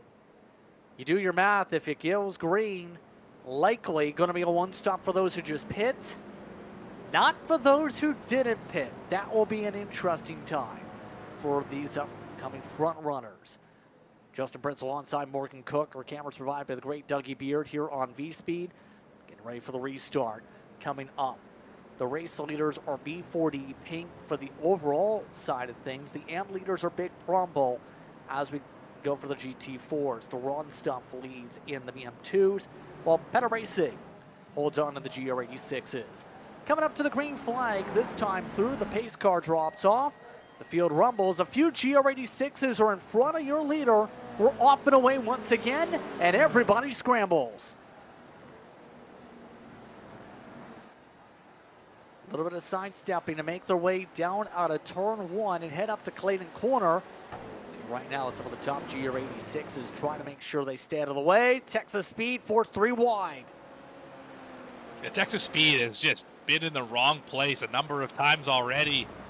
Hemmer's a little bit more time right there. Oh, spinners in the back. Weenie Hut, I think, just had an accident. They're on pit road. SRN Blacks. Avery Miller was part of it. The driver who dominated the day. Heavy rear damage. What happened? That's part of the strategy we didn't talk about, right? If you have incidents for those involved or the strategy, is it really net advantage? Well, contact in front of them sparks it. Yeah, right hooked. Slower cars in front of him made contact. Oh man, that is a heartbreaker for Avery Miller. A lot of drivers are taking hits this lap. You see bumpers flying everywhere. More of them. That was the leader. That's it is. Some calamity going on for the 77. They are not your leaders as you would expect they now. They lost 8 seconds. What happened? What is going on here? This is these are your GR86 leaders, by the way. They're still passing. Some side-by-side for the lead. Oh, loose in the zone. Bit of a moment. Oh, caught that wall hard.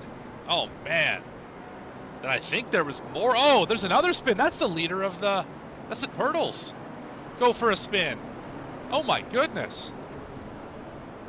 Sunday GT Turtles taking a side swipe. Then you have the net leaders like WIP Racing, blinking the lights in frustration as the Chaos brews in front. My goodness is all you can say.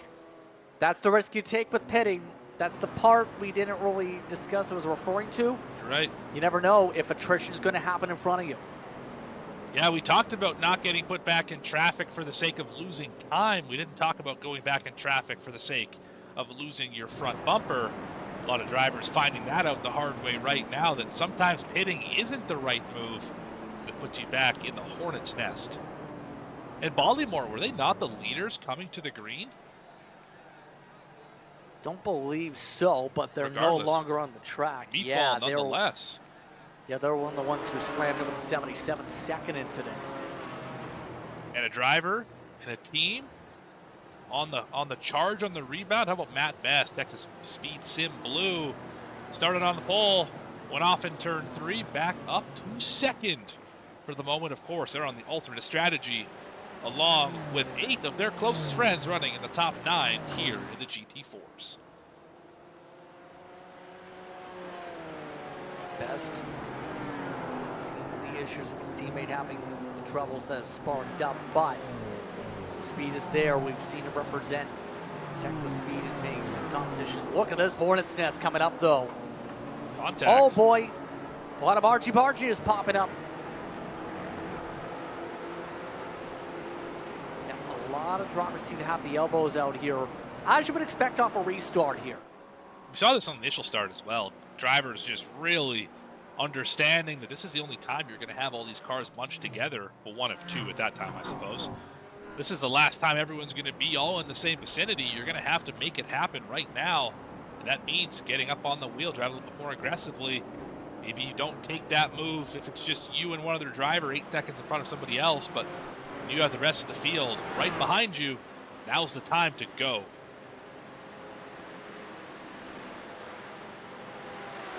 This is kind of one of your best opportunities. Break fast. We haven't talked about much all day. Here's a look at some of the others up the hill.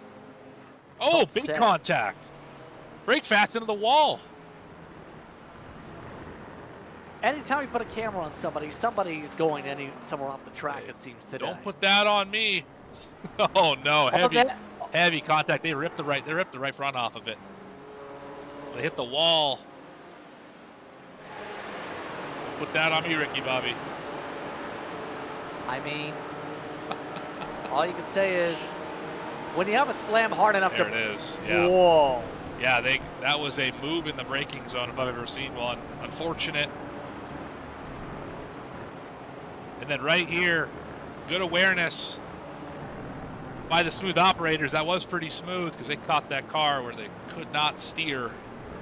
Heavy damage for brake fast. Very scary. And as you expect, faster peloton. How are things going, though, for the overall lead? Well, Beaver Moose, they've got a fast Texas Speed machine to the inside. Will Best get it done? Yes. Elite McLean just lets him go. McLean falls now behind in second spot. They're about near 2/3 of the fuel window. And Texas Speed Sim Blue has put the fastest lap on the board of the day. Of note, I believe there's an extra point that goes along with such a distinction as well. I mean, you just get to say, I set the fastest lap last week. Feels pretty good.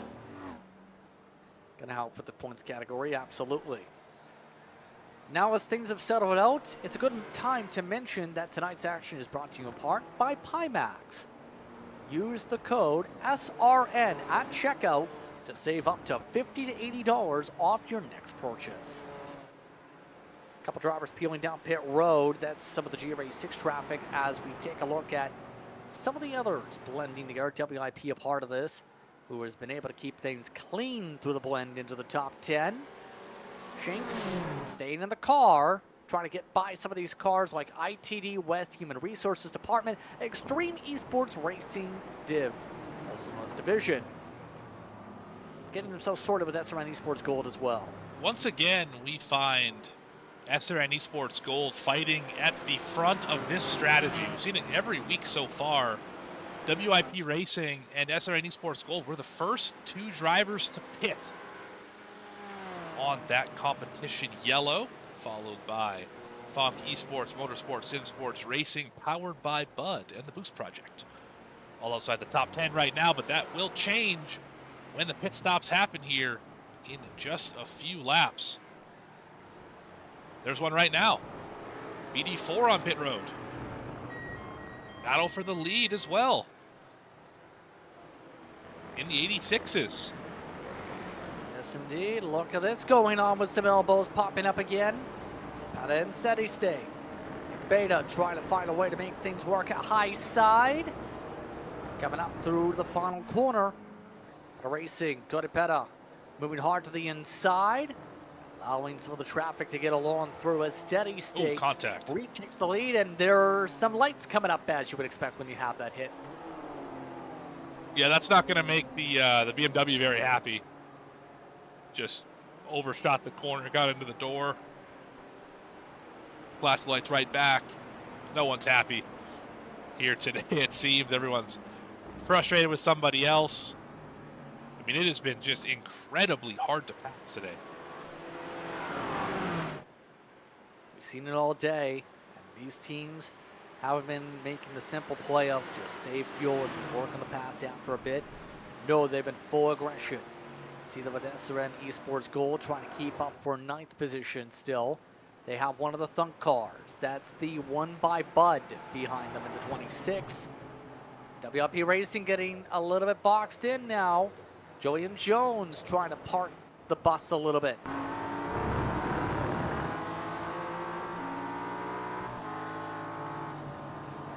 So how do you try and make this move as quick as possible? I know that's a simple question, but when it being so hard to pass and the urgency is so high, how do you get this done to say, I'm faster than you, please let me go now? Yeah, I mean, the easy way is we'll just do this. Get to the inside. I thought he was going to make it stick. That was going to be legendary commentary. Didn't quite work out that way. But try and get a run off of one of these corners, especially 5, I would say. If you can get that good run out of there and drive it all the way down the straightaway with the momentum, you might be able to make the move. Oh, big send into the corner. Not quite going to stick. He's trying that outside in line. Can he get the positive momentum? It doesn't quite look like it. The draft's going to help. But you have a bit of a gap back to SCEL Esports Gold. You might be able to make the move here if you really be aggressive about it. And there it is. To the corner, although on the wrong side of the racetrack. Yeah, not sure how that's going to work from the high side unless they keep the overlap. No. Can't do it. Yeah, that wasn't going to play out. Jones playing hard defense right now, parking at the bottom of the racetrack. The more they battle, yeah. I was about to say, the more they fight like this, the more they're going to cost time. They're 9 seconds to the nearest car, by the way. Got to the outside there. He still can't quite hold it. Oh, he is still there. Slip up on the bottom. This could be the move right here. This could get the spot away.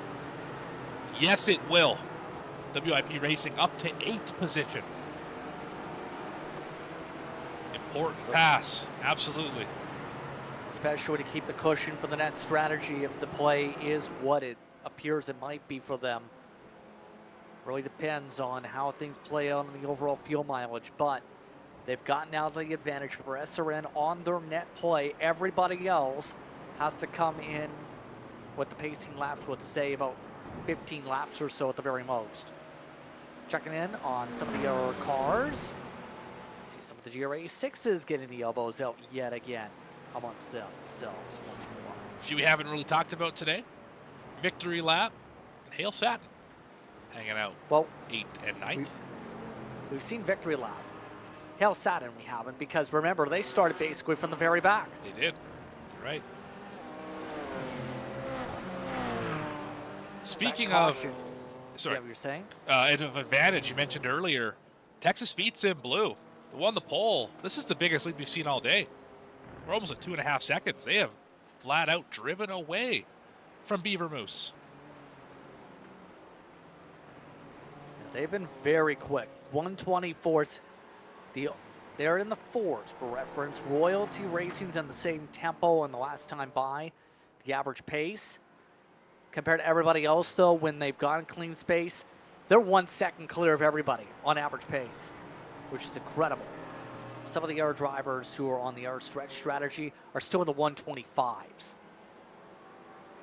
Yeah, they definitely have the pace to win. The question is the strategy the right one? The reassuring part of it, the one that probably makes you a little bit easier as the chief strategist of that team. Somebody just went for a ride. Peta Racing, the leaders, or one of the leaders, I should say, in the GR86 is heavy damage. What happened to them? It's only 18 laps into the window. I think that car was already hurt at that point. Yeah, there's no one else around them. Let's They go were back a little right further in here. the heart of battles, yeah. Almost looks hurt there as well. Wonder where that damage took place. It's got to be the last time by, not this time, but the previous time before that. Yeah, I would think so as well. Regardless, bit of a mystery incident here. A team that had a great run so far in this one.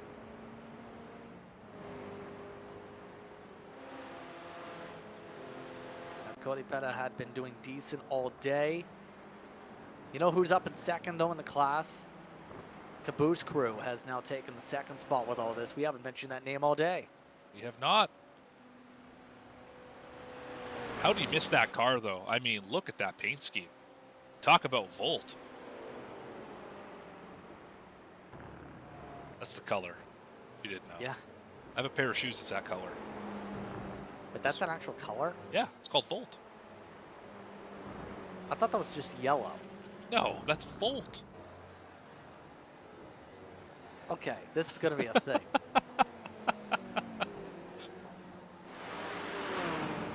Okay. Apparently, it's a highly saturated, vibrant electric green yellow. Okay. Volt. You win. Like I said, yeah. All you can say is, it's very electric. It is very electric, yes.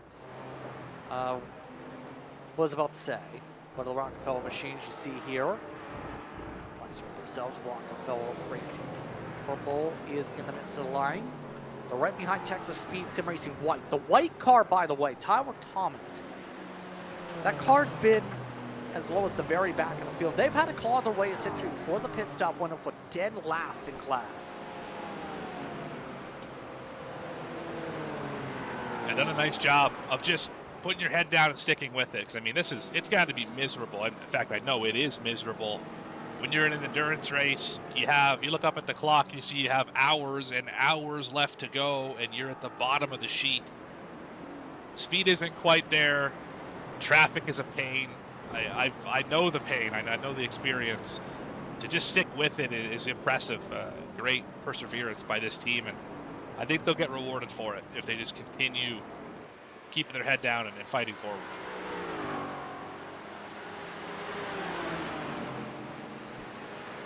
Especially with what we've seen here on the recoveries.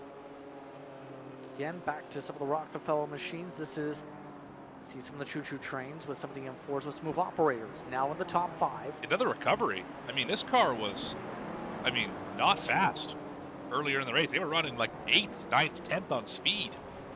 Yeah. Cracked into the top 5. Here, not really a strategy call per se. I mean, they are 8 laps off from a few drivers behind them, but I mean, definitely found a little bit of something here for the 2-2-2. James Cochran has been in the car the whole time, so it's not as simple as, oh, the driver changed. No, they've just been able to get more and more into a smooth rhythm, you can argue. Now working with Patrick Mason, who's the car in front. A little bit distance to the next cars in the top 3, but still a decent points haul. If you can get the spot, then be able to hold on to it for the final hour or so. We're down to the hour and 10 minutes, by the way. This race has flown by past the halfway point. Yeah, these timed events I always find just interesting because, of course, you can't make them go faster or slower because time is time. Versus like a laps race where cautions obviously drag it out a significant amount. I mean, one thing that I quite like about this endurance racing is you know that a 2-hour, 40-minute race is going to go, well, 2 hours and 40 minutes. Whereas 250 laps of Martinsville, heck, that could be an hour, that could be 4 hours. Just depends on the kind of field that you have. You know that as well as anyone. Yes, a lot can happen over the course of these races. Seeing some battling form out with some of the Thunder machines, and again, they've also caught up to Julian Jones. We know Jones doesn't like to be passed. How to work to the outside. Preston Lee, how to play defense. That gives the opening up for the 26.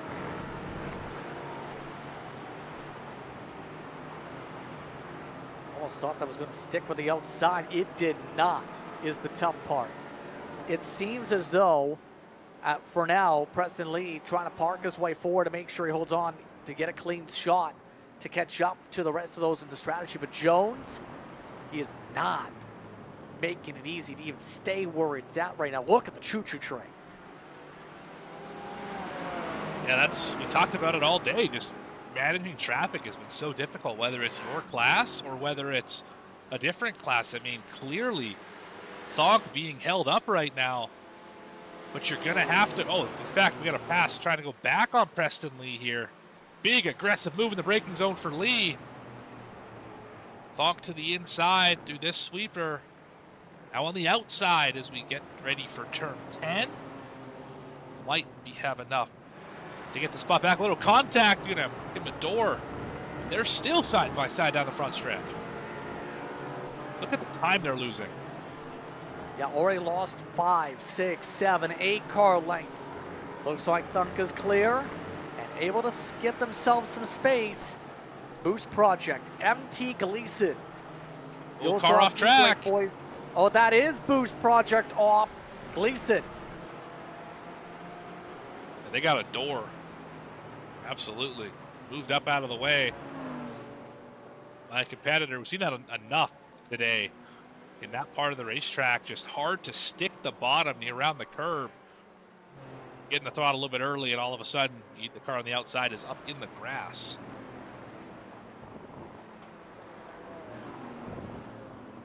So that forces them right alongside one of the Rockefeller machines, in fact, for the battle. It's side by side now, manufacturer. BMW on the inside, Porsche on the outside. Looks like the BMW has a little bit of oomph to it. Gleason able to clear. Those little minute details of manufacturer to manufacturer popping up here in these battles again. And we talked about Ford Mustangs dominating the first half of the race. There isn't a Ford Mustang to be seen. First one, WIP Racing, leading their strategy, of course, but P8 right now, of course, Avery Miller and the SRN Esports Black entry. Heavy damage.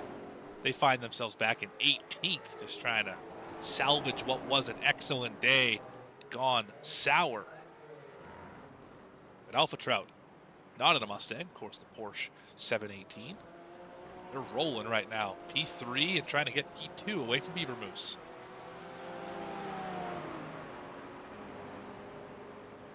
At this point, Beaver Moose 3 seconds back, have lost about a few tenths per lap. The average is a little bit quicker in terms of the past 5, but the past 10 shows a bigger story where they've been the 3-4 tenths in the net off. Right now, they're almost at the spot where you expect to pit. Now, remember, the pace laps going to impact the fuel burn here. They're going to be a few minutes off, possibly. It's going to be close, actually, because you're talking. Expect anything less? It's going to have to. They have to make it about this class. They got to make it 10-15 minutes to be really safe on it. Yeah, that's going to be difficult to do, of course. I mean, the drivers who pit and topped off under that caution probably feeling pretty good right now. WIP, SRN Esports Gold, Thonk, Bud, ITD, Texas Speed White, etc., probably feeling all right. Everyone else, maybe a little bit nervous about the fuel tank right now. Yeah, you talk about, say, the BMWs with the M2 class. So we take a look at the raw stuff. The interesting thing for this is 25 laps into the run. If you're following the same logic around the 30, 32-ish lap mark, we've seen them go 5 minutes longer than the GT4 class for reference. You're looking at, they might be able to make it one stop still, just by a minute or two. But they have to go to the very end of the window. The tough thing is, you're talking about the wrong stuff having to go potentially some fuel conservation. They've got 1 lap better mileage than Kingsman for sure, but it's about trying to make it stretch. Kingsman is 26 laps and everyone else is 25. Well, the good news, too, about the wrong stuff, they have 8 seconds to play with over the next car in the field. Of course, we saw the Turtles have a crash earlier. They're back in 12th in class, just biding their time on a different strategy. I might add 13 laps, so they can for sure one-stop it, I would imagine. See if they can maybe pull something out of the hat, so to speak, maybe a turtle in this case, and be able to end up back on the top step of the podium. They could short fuel it too with the final stop now with that flexibility difference. Save a little bit of stop time in the final stop, have a lighter car and go a little bit faster maybe too. Yeah, while it's never advantageous to crash, sometimes it ends up working in a not terrible time. Back to smooth operators we go, I guess, as we look to see where the guessing game of how they play this battle for second goes. Cochran, still yet to not get a chance to dig. It's a battle of Canadians. For reference, fourth, fifth, and seventh in this class right now for the M2s are all Canadian drivers behind the wheel with their cars. Great battle here, 6 and 7. Yeah. Oh boy, contact, spot him. Brian Zinn is around. Maximum effort, don't let it roll. Good job getting on the brakes there. Oh, this is going to be ugly for the turnaround, though. Oh, no. Now we're going to have to wait. I think we're good now. I think we got a spot. Oh no, it's not. Oh, be careful. There we go. All right, let's go back and see what caused that incident. We saw the aftermath of it. He got loose on his own. Let's go back one more time here. Guy got loose on his own, spun the rear tires up off of 10. Happened to be right in front of the competitor. At that point, there's not enough time to lift. Around they go. This got pretty ugly pretty quickly. It did. Yeah, this was what the Rockefeller machine was about to say. Already been a door contact in the first place. Which I think caused the bad entry. Yeah, I think they were trying to send it deep, park the bus in the apex and hold on to the spot. They just snapped on trying to get on the throttle. Yeah, not the right corner to try that move in, of course. And now we're missing the nose cone. That thing cannot be driving well at all. And the tough thing is, it might be more worth it to try and hold on than take the fast repair. Now, because if you pit now, you're not making it to the end. They're going to have to go an hour 5-6 minutes with this damage. This is going to be huge. Absolutely. For the margin. Absolutely. Not what they needed at all. Wall fanboys running P9. Talked about them earlier in the race. There's that 10 horsepower we're talking about. Royalty Racing on pit road. That was what I was about to mention there. Just came down 34 with the pace laps. So they are 1 hour. If this was 100% tank, they could make it. But not with the fuel limitations with the series, with a little bit lighter fuel tanks. They are going to be off by, you guessed it, 10 minutes. Yeah, it's going to be, I don't think you're saving 10 minutes in a 60-minute run. That's a lot of fuel save to do. I think you just hope at this point that other drivers find themselves in a similar boat and that you're beating them in the margins, so to speak, and that they can't, make it to the end. But of course, all those drivers who topped off, like WIP Racing, who we're on board with, they can go another 12 laps, and they'll be well good on fuel to make it to the end. Just past the top of the hour with 1 hour to go. Strategy's about to come into play. Remember the top off strat, going to be close for their margins. Everybody else for the lead group for the GT4s will to peel on down.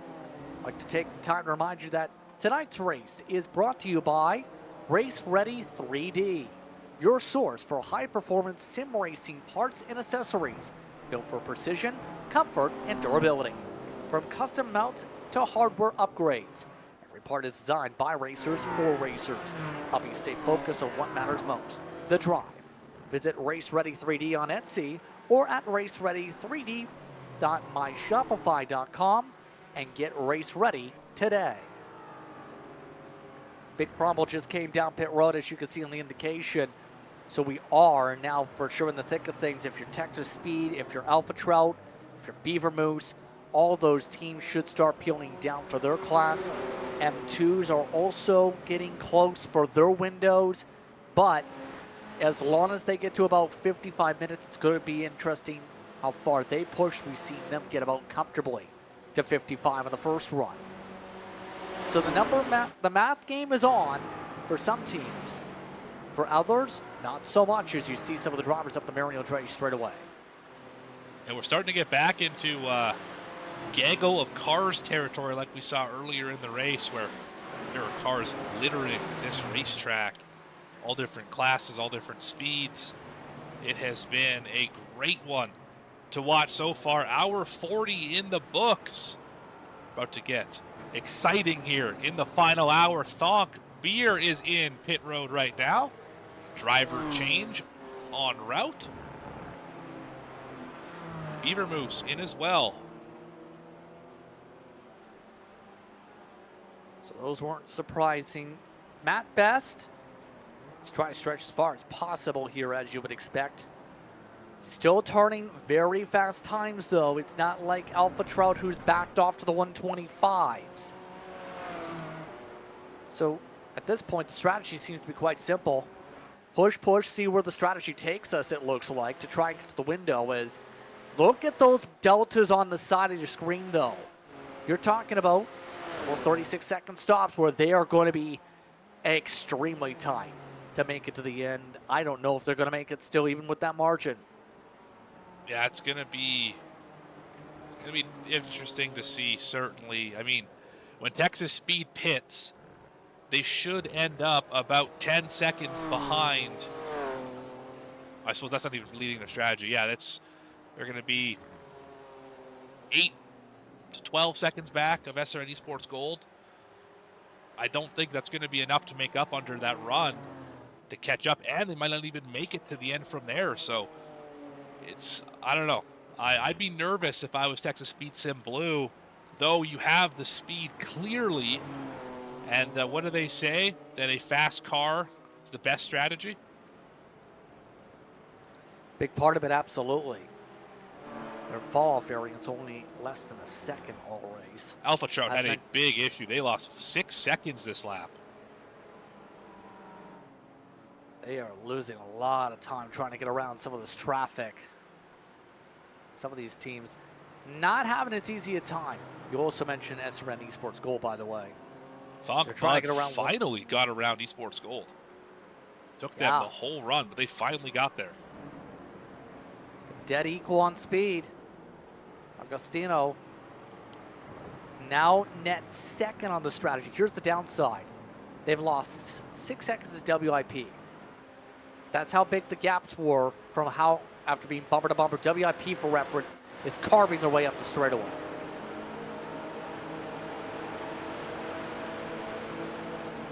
They worked their way through that one like a brand new chef's knife. Texas Speed on pit road. That's the shot. 55 minutes, 20 seconds. Can they make it to the end from here? I don't think so, JP. Nope, I don't think so either. They've got to be a few minutes out. They're going to have to go. Well. Yeah. Everybody at the end of the window for those who stayed out. And now you're 6 laps away from the stop if you're Schink, from Agostino, if you're Lee, if you're Thomas. By the way, this might work out to near podium for the 46. They're looking for net third. Oh, we got in the back of him. He spun him around. There goes Preston Lee. Oh, Texas Speed White made the mistake. That was not intentional. They tried so hard to let Preston Lee save that car. Oh man, that has got to be frustrating. There goes the other SRN Esports GT4 entry. That's a heartbreaker so late in the run. Watch this right here. Just throttled up early. That's all it was. I don't think that was intentional considering how long he waited. That is super frustrating if you're Preston Lee.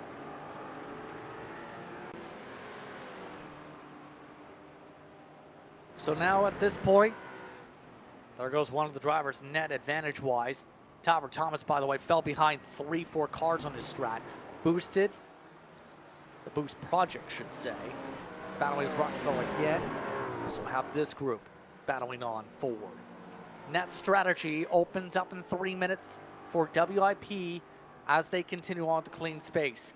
Every other class, their window is just about opening, if not about to open. GR86s went the furthest out of anybody. They're about to hit their pit stop window also for reference for their class. Here comes Steady State. Not going to hit pit road this time by. Massive gap, 15 seconds over the Caboose Crew SCEL. Which I believe, yes, that is the Volt car. Yes. Yeah, they haven't really been around too many cars as of this run. Yeah, lighting it up, so to speak.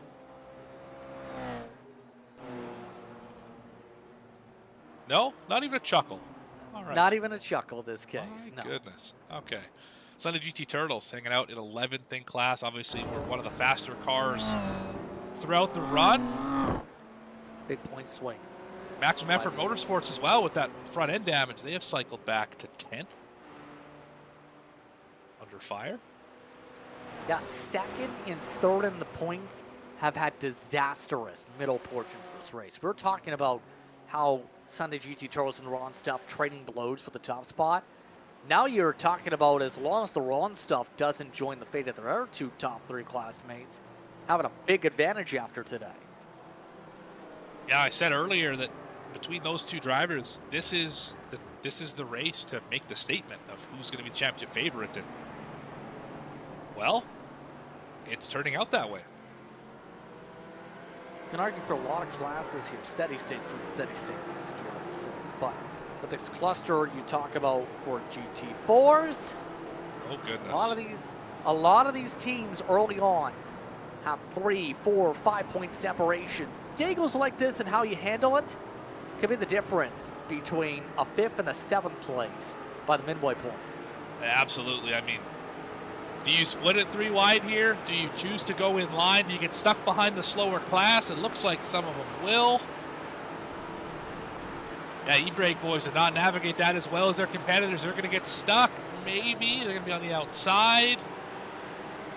They do end up now getting around, but they lost. Look at that. That's 8-10 car lengths, as you were saying. I mean, how you navigate every one of these gaggles of cars is the difference between winning and losing these races. One of the thorns in the side of many here today, ITD. Just seen them previous. You also have Royalty Racing. Some of the teams were going back and forth, but with ITD, once again, familiar sight. Choo Choo Train forming up as they try and continue the run. They have stretched this out to the point where they might be able to make it to the end here, as this is a big stretch. 35 laps into the run. They were a little bit later than most of the others who stayed out on their pit stop. And while they're having a hard time finding Weenie Hut, they have a good chance of a great finish here because they put themselves on the near identical strategy out of those who went to the pit lane on the top off. Yeah, they did an excellent job saving because they're 8 laps worse than the drivers behind them on fuel. But if you can make it to the end from here, it doesn't matter how much worse you are on fuel as long as you can make it. So excellent job by them. They fell back a little bit throughout this run to save some fuel. They've marched their way back up to 3rd with some of the calamity. I imagine they'll be hitting pit road here within the next lap or 2. Not this time. How about 36 laps on this stint, JP? Incredible fuel mileage here. Part of the reason Weenie Hut's a little bit offset is they had 4-second stop the last time they peeled down, so essentially a faster pair. Right. So technically, they're in a little bit of a different spot here too, but you have Tyler Thomas, who is on the further stretch. You have E-Brake Boys, that's also in this further strat. The more they box up, the more time they lose. They've lost 4 seconds to Thunk, by the way, this entire pack, trying to find a way around the 69. And Thonk also in a gaggle of cars they can't seem to get around. Maximum effort, the 282s on pit road. That was the one without the front nose piece. They've waited as long as they could. We got some love in the chat for Alpha Trout Challenge. Hand out P14, currently 3rd on their strategy. They should not have to hit again, right? They can make it to the end from here, can they not? Are they a little light on fuel? Close. It's close. Okay. Always close with them. They're always the team I think can stretch it and then they miss it by a lap or two. We'll see. Fuel conservation is key. And we're seeing that really come to play. By the way, window is open for some cars, including Caboose Crew. Somebody They've off peeled track. on down. Just a little bit there. We got a burning question in chat, JP. This absolutely is multi-class, and I've never heard of someone being a Motorsportaholic. That is news to me, but yes, absolutely incredible track here in Ontario. The only Canadian stop on our schedule. Next time out, I believe it is Road America in 1 month's time.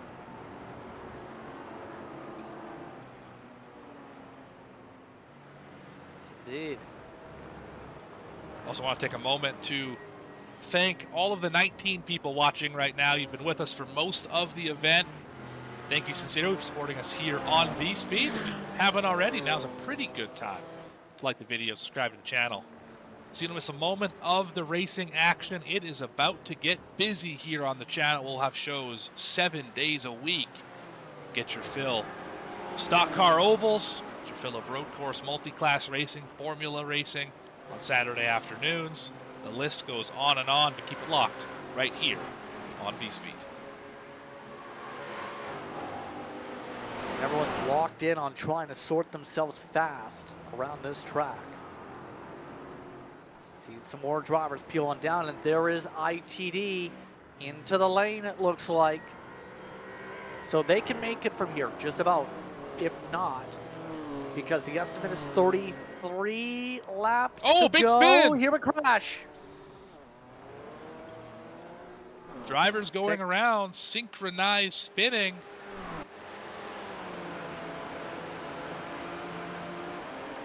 It's Rockefeller and Motorsport Racing. See the aggressive dive in the first place to the inside, but it gets ugly by the end of the S's, doesn't it? I don't know if that was an aggressive dive as much as it was just not a ton of space given on the outside. Yeah, that was just pure frustration. Both drivers lose a little bit of time. Pretty heavy damage too on the Rockefeller car.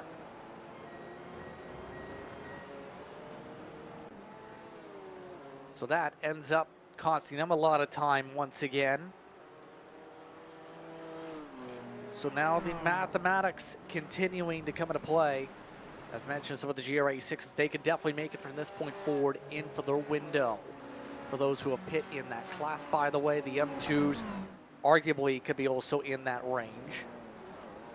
Right now, El Satin right behind Caboose. Some of the others continue to watch how far WIP can go. And they've gone 31. They can go an extra couple. Some of these other teams can as well.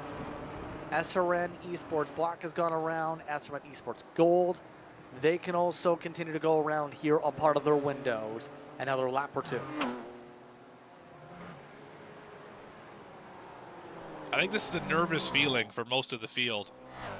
Seeing WIP Racing with a almost 10-second gap, partially due to raw pace, partially due to attrition, partially due to strategy, putting themselves in a terrific spot here. Thonk, the next closest competitor, that's the Bud car, and Weenie Hut hanging out in third. They can go 2 extra laps compared to the 2 in front of them. Will that be a difference, JP, do you see going forward? It's a great question. I don't know if anyone's going to be able to close up the chink with the natural speed we've seen. It's going to require a little bit of gamesmanship maybe. These drivers, as they come up to the net window on making it on gas. 44 minutes on the clock. Let's see if we Gills on down this time. Looks like the answer is no on their situation. But as we go, it's going to be the matter too for some of these drivers. Fatigue's starting to settle in a little bit as we've seen with some of these battles pop up. Some of the attrition overall in this race with the amount of faster pairs, it's actually been pretty high. We've lost 6 cars total throughout this race from crashes. At Narcissus Racing, the 420 and the GR86s, Max from Motorsports 2 out of the M2 class, Baltimore Racing from the 86s.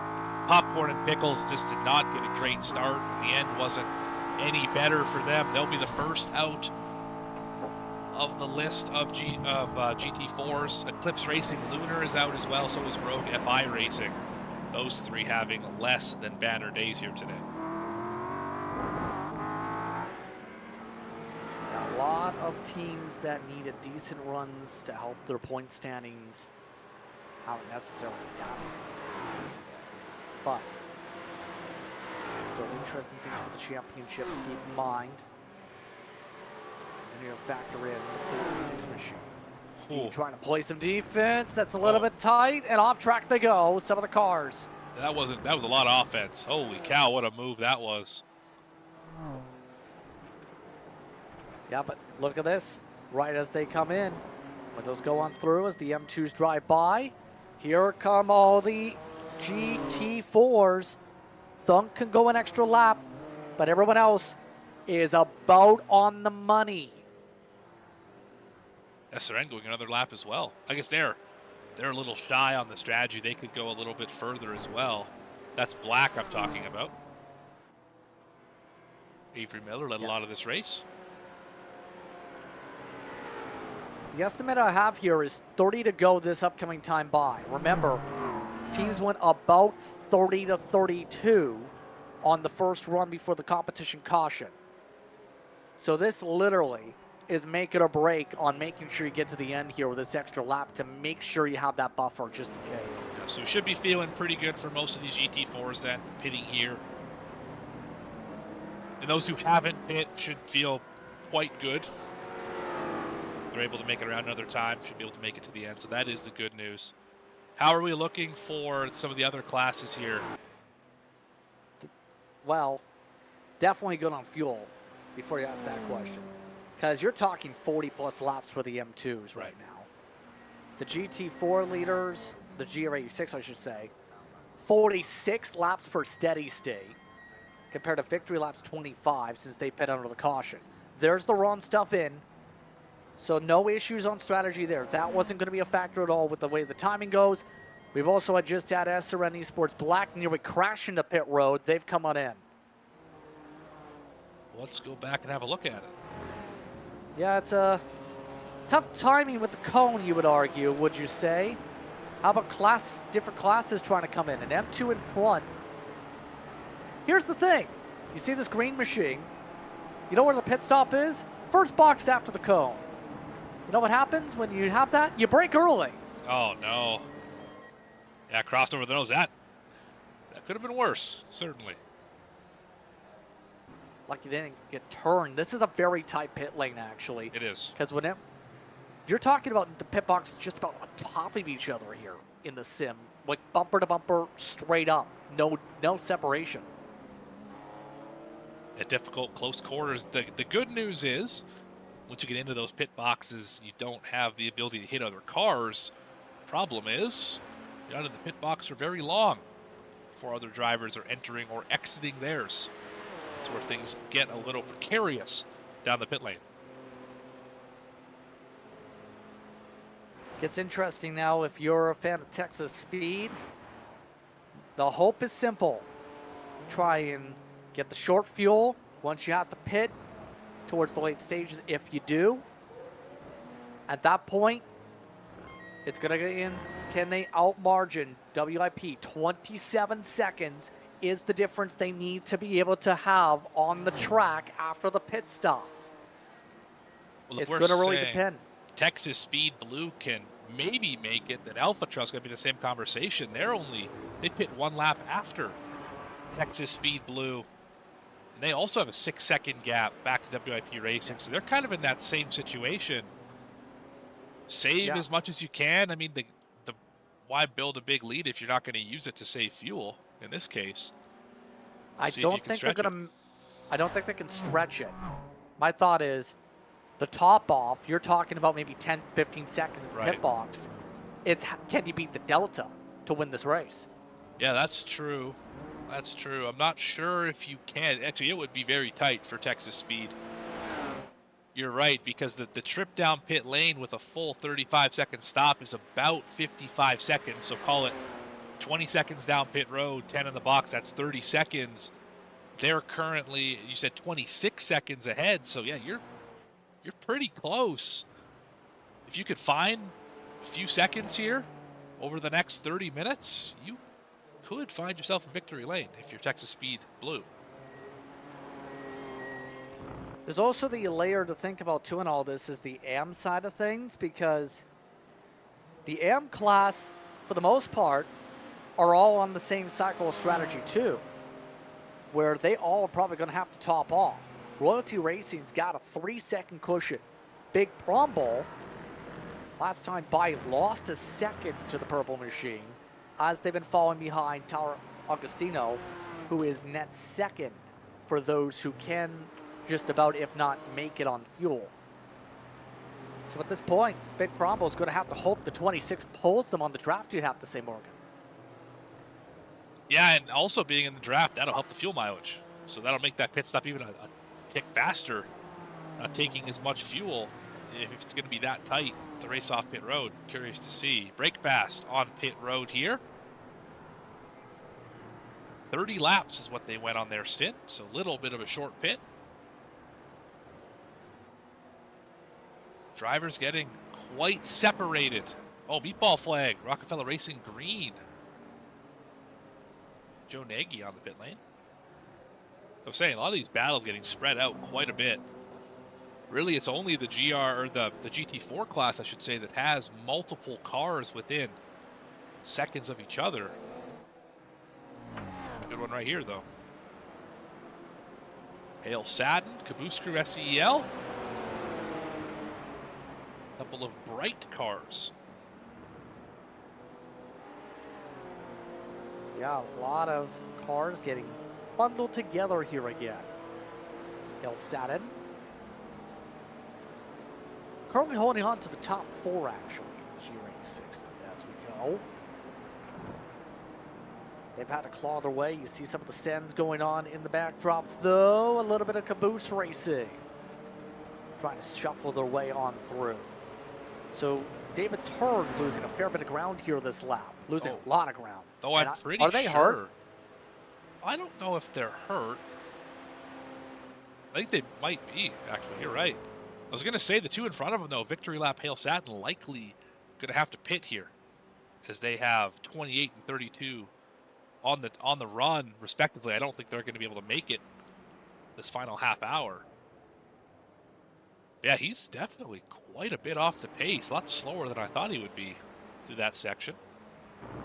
See if maybe he can straighten it back out this time. Now the Volt Lightning back machine has just lost a lot of ground this lap. That was 6 seconds. 133.8 to the 131.5 for Hale Sadden on the timesheet. So has lost touch with the draft, and that's going to make it all the more difficult for the rest of the way to be able to keep up with the battle pack, such as what we've seen in front. By the way, battle packs continue to go on here. See some of the shuffling to get around some of the M2s. Texas Speed's 46 car. Once again, trying to find a way back. Tower Thomas outside the top 10 now, and Julian Jones is just in front.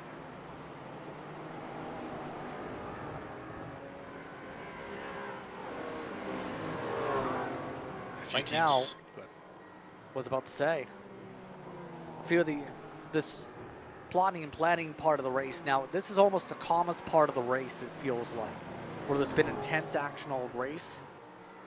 Now it seems like we're starting to see what you would normally expect from a full-on endurance race. But the problem is, we're under 30 minutes to go where you expect the opposite. Yeah, I think drivers are just nervous about fuel. And when you're nervous about fuel, you're thinking about, can I actually make it to the end? You don't drive as hard. You don't drive as aggressively. You don't make those aggressive moves, because if you can make it to the end, the last thing you want to do is throw it away with an ill-timed maneuver. So it often makes you drive cleaner. You got your strategist in your ear, your spotter, whoever you're working with. Maybe it's just you in the car trying to tell you what's good, what's not. And you don't end up with battles like this. Two drivers who pretty much know they can make it in Beaver Moose and Alpha Trout.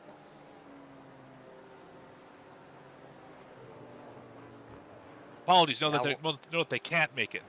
Wrong strategy. Yeah, can't make it. Yes. Zachary Leipold just trying to fall behind, though. Still no dive. That was close. Now, my question is, who is the driver of Beaver Moose? Because, let me ask you this. Do you know of a person who would have the name Axis Experience? I have chatted with Axis Experience. That's an actual person? And I have been assured that that is, in fact, the government name. That is an interesting name. Yes. They that seem to be an interesting character just based on that. I would agree. I will say this. They're doing a good job defending on this, but how long will this last? Yeah, great question. They're 2 laps worse on fuel than Alpha Trout, so the pit stop is going to undoubtedly be longer. I don't know how many that is, probably 3-4 seconds. Look at the crossover. There goes Alpha Trout right on by. Disadvantage in 2 areas now, both on the stopwatch and on the fuel. Not giving up the fight just yet.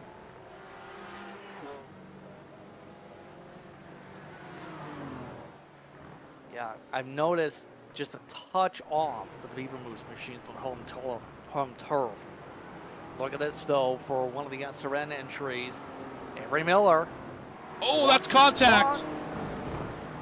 Got stuffed in the grass. Oh, man. I was about to say, Miller's getting the elbows out. He knows he's faster. I mean, we talked about Avery Miller at the start of the race.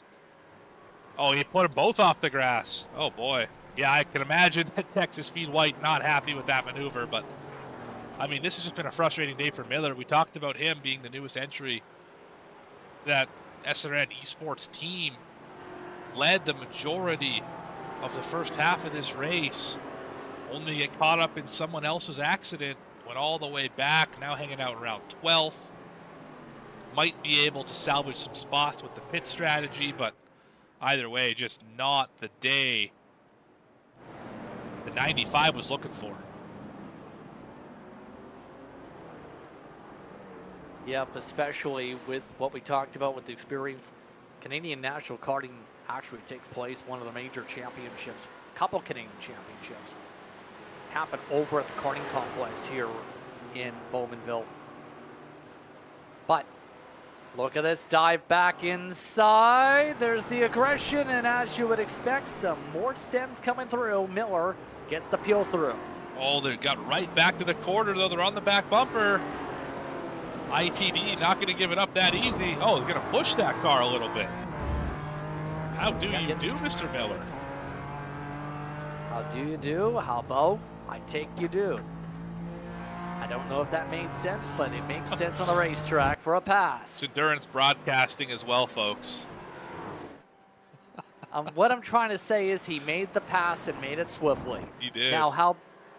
Now, speaking of swift moves coming up the wrong stuff, having a hornet's nest of traffic wanting to get around here. Issue for Eclipse Solar. Heavy damage on that car.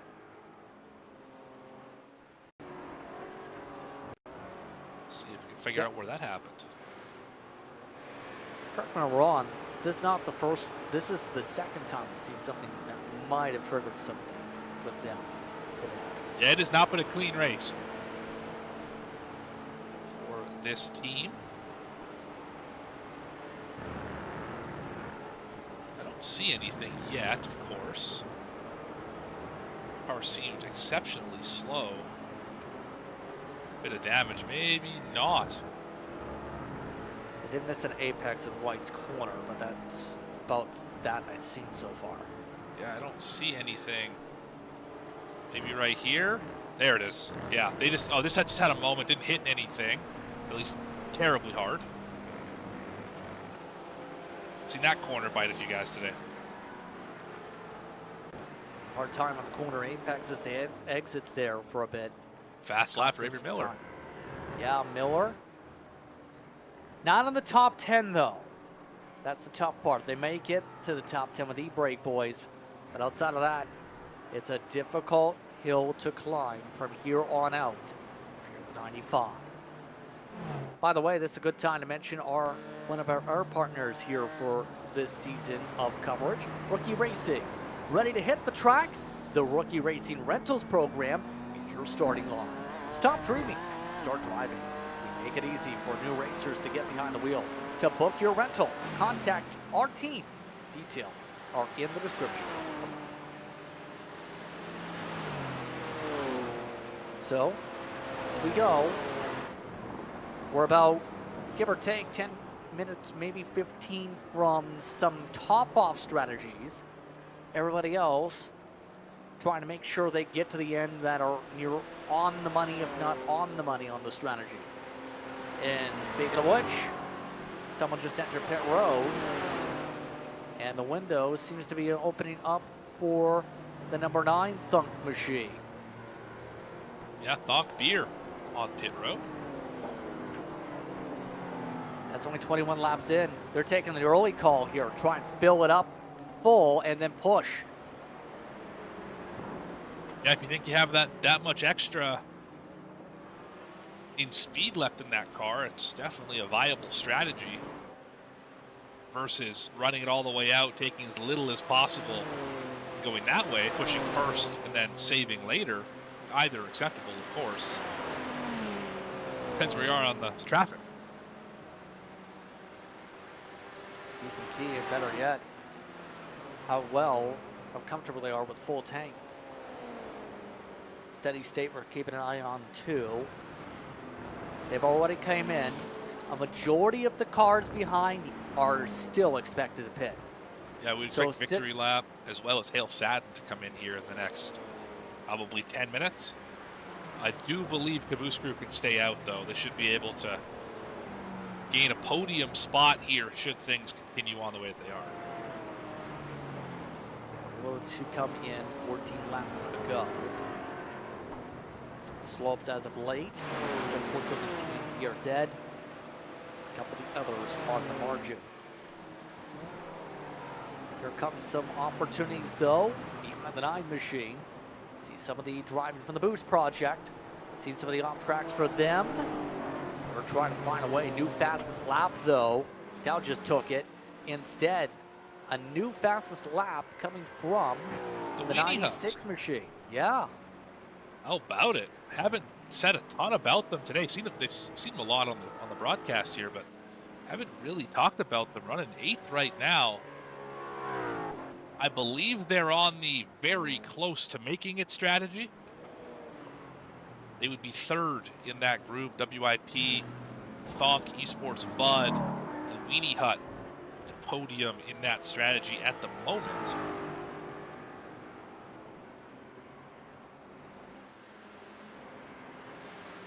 Yeah, right now, Black Box is definitely going to be checked here with an 18 estimated lap to go mark this time through when it comes to the GT4 side of things. Give a shout out though, as we've gone on here, to the resilience we've seen from middle of the pack racing. From go to the 271, we haven't mentioned them too much. Very quiet day as you see some of the GT4s come in. They've been able to hold on to second in the BMW M2s the entire day today, it seems, Morgan. They've been in the hunt for the podium, look to be in the hunt to hold on here if things stay clean for them. Yeah, Big Prommel just hit pit road, I believe. Yes, they are. Really, Royalty Racing is having an excellent day in terms of the AM class. Of course, those are the triple-digit numbers in the GT4s. Gear 5, next closest one, they're 8 positions behind on a similar strategy.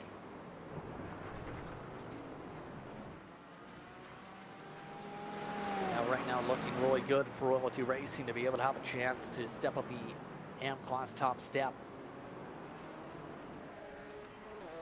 Here's a look down pit road. You still see a few drivers in the midst of their service here, trying to make sure they top off and get good to go.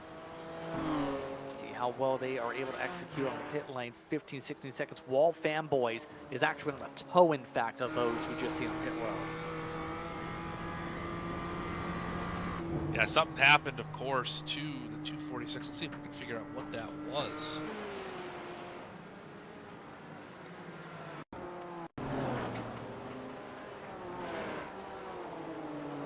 Got the turtles in front of them.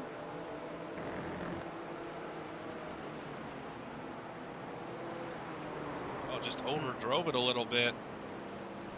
They must have hit something pretty significantly because they didn't hit anything there. I was wondering if they towed because they couldn't find a gap. Yeah, that's definitely, yeah, that's exactly what it was. Good call. That was a tough spot at Quebec corner to go on the outside, especially to try and turn it around. Cut across the track, you have the risk of contact. Look at this, 3 wide through traffic. 3-way battle for the position. Look at this. This is what we came to see. Texas Speed getting the elbows out on ITD, and up in the marbles goes the 69. Hard to keep the grip when you have all those bits of dirt, all those bits of asphalt and rubber built up there. Yeah, that's a 2-for-1 the wrong way. That's not what you're looking for at the stage of the race, that's for sure. How about this run for Texas Speed White? Talked about them just not having a great start to the day. Not a ton of speed, definitely not a ton of luck on their side either. Sitting here with a good shot at the top 10 in the strategy of drivers who can likely make it to the end, right on the edge. If it goes their way, they could end up with a pretty solid top 10 here.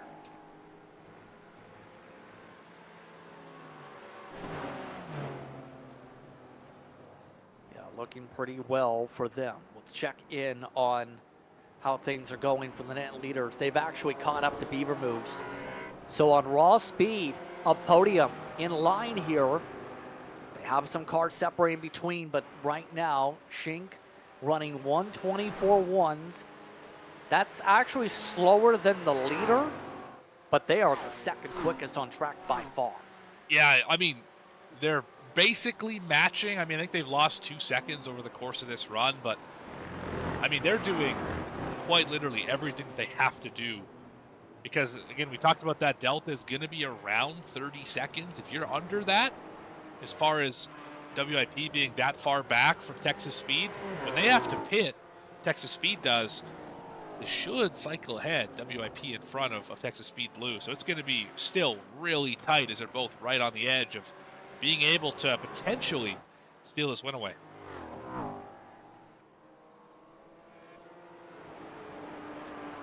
This is going to be interesting the rest of the way. Right now, as you find Preston Lee, charges on. Meanwhile, for them to be able to regain some of these net spots, E-Brake boys and Tomer Thomas's Texas Speed Machine have found a way to get in front of the 13. 124.2s for most of this group last time by, all pretty much locked on pace. So what does Preston Lee do if he wants to be able to pick up these spots late? I'd almost say your bet is made. We've talked about it at length throughout this race. It is just incredibly difficult to pass. ITD seems to have a lot of speed right now, but it's just so hard to make any moves. I mean, you have a shot here into 5, you can get a good exit, you can maybe get it down the straightaway, but short of that, as WIP gets around Beaver Moose, there's just not a lot of space to pass here unless you catch traffic in a bad spot. So stick with it, I guess. Hopes they make a mistake, but might be fighting a losing battle in that case.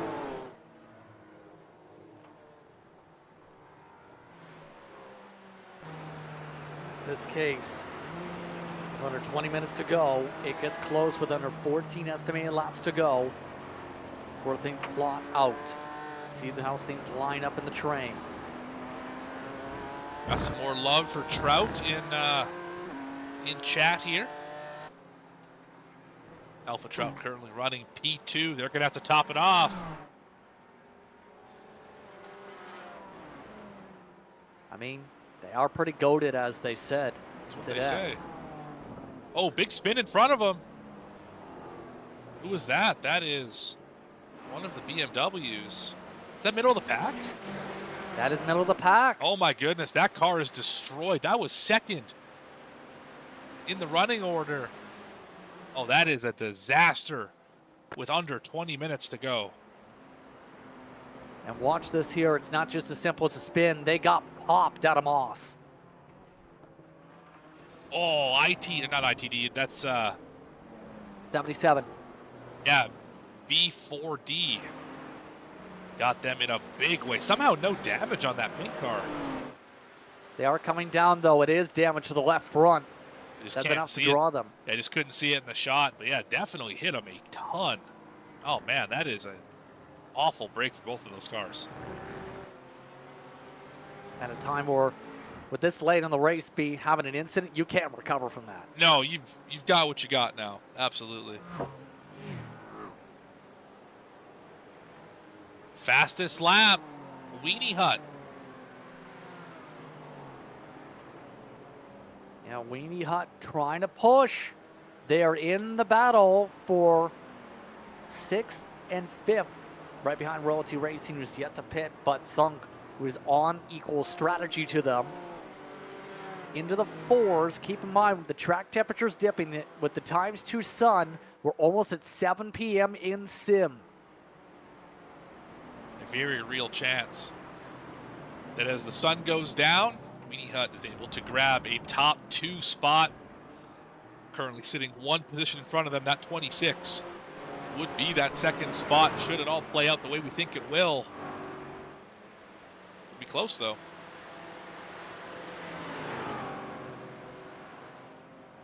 That's what I love about these races, JP, is we sit here and we think, okay, 2 hour, 40-minute race. Things are going to get spread apart. It's going to be, there's going to be drivers who are able to drive away, have great days. Some drivers are going to struggle. The drivers in the middle are going to be the drivers in the middle, as they always are.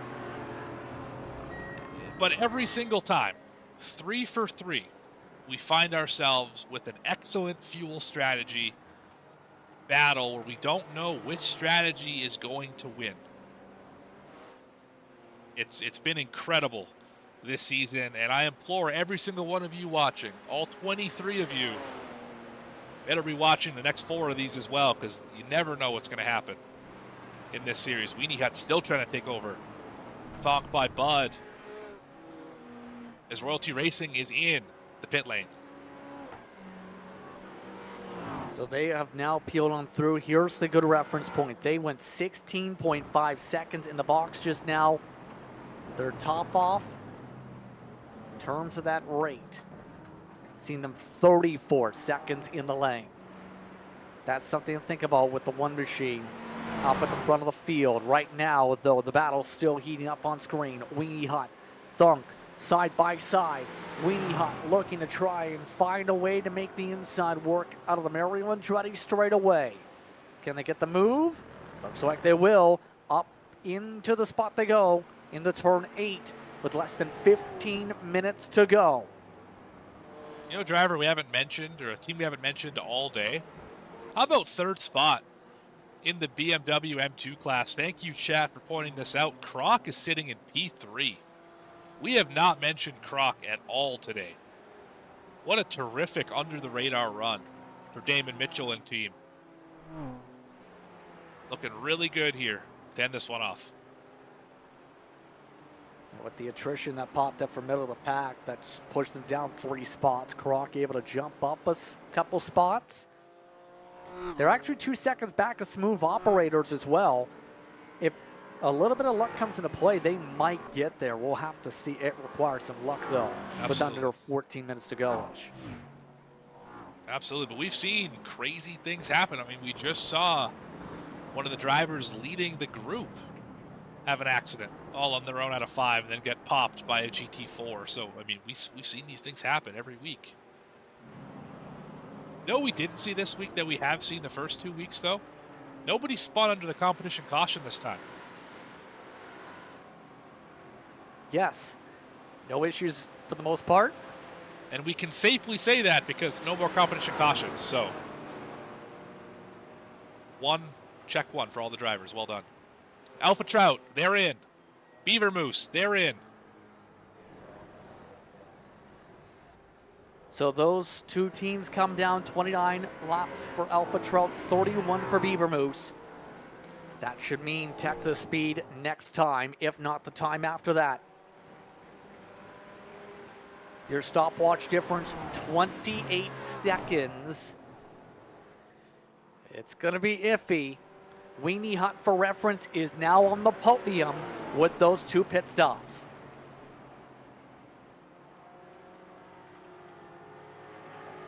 Yeah, this strategy is tight. Beaver Moose, I think they're just coming off pit road here. They lost a ton of time.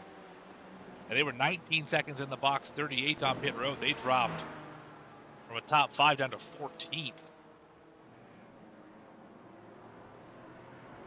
Here's the big thing, though, if you're a fan of the AM classes, Royalty Racing's Justin Kidd, but the stop is not the net leader. Boost Project is. MT Gleason, 20 laps through a fuel run, only needs to make an error 8, would be in that net position. Here's the thing, though, Aaron Kushner, he's right now 29 laps in, a part of the AMs as well, and about to come in. So that opens the door for the 106 to steal away the AM class here, who we've seen before, pushing to the upper echelon to the top half of the field. Yeah, so tight right now. It could really go any way. We're going to be 3 wide almost down the straightaway. All these drivers fighting just outside the top 10. Thonk in 11th, leading this charge. Just saw middle of the pack endurance get around Kingsman Gold. Kingsman Gold on pit road here. And how about Avery Miller? Running P4 right now, making the pass on Thonk by Bud. What a rebound for a driver who dominated a day early. That had to be a faster pair. That was only 4 seconds. But here's the big thing. Matt Best is in. The win is on the balance. Can Matt Best outbeat Schink in terms of how long the stop is? It doesn't help the 77's half spun to the pit lane, but the push is on for WIP Racing. About to hit turn 10. Pit stop not yet complete. Oh, it is there done. It just finished. He's off pit road. There's off WIP. Where is, there they are, just exiting pit road. They're over the hill. That's a big gap. That's 4 seconds. They did it. 29-second net in the lane. 11-second stop for Matt Best. They are in the lead by nearly 4 seconds. The fastest car on the track has recovered to hold on to the lead with 10 minutes to go. Oh, and traffic not helping. WIP in this case. Francois caught in a bad spot. Going to hemorrhage some more time. But Matt Best just has to put together 10 more minutes of clean driving. And they will have gone from the front to the back to the front again here in Motorsport. Huge, huge opportunity here.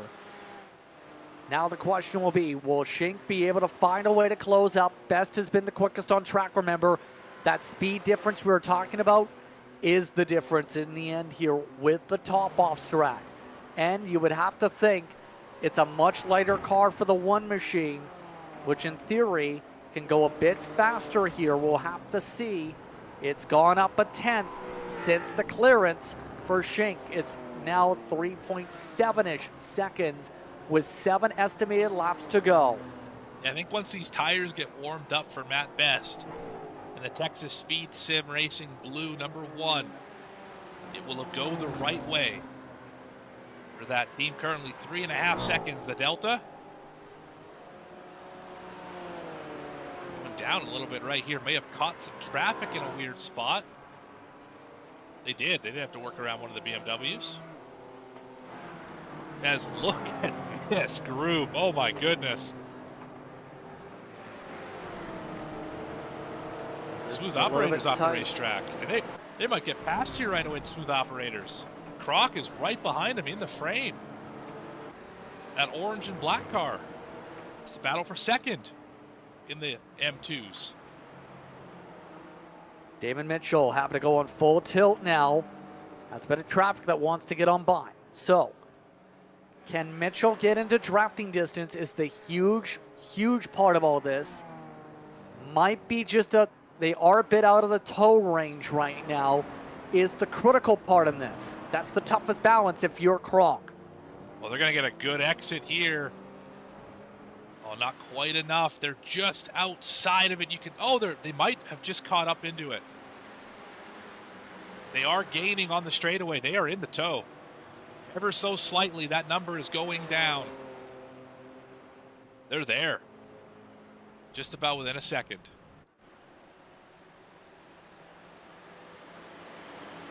And also, faster class cars on the way. That is going to disrupt that battle as well.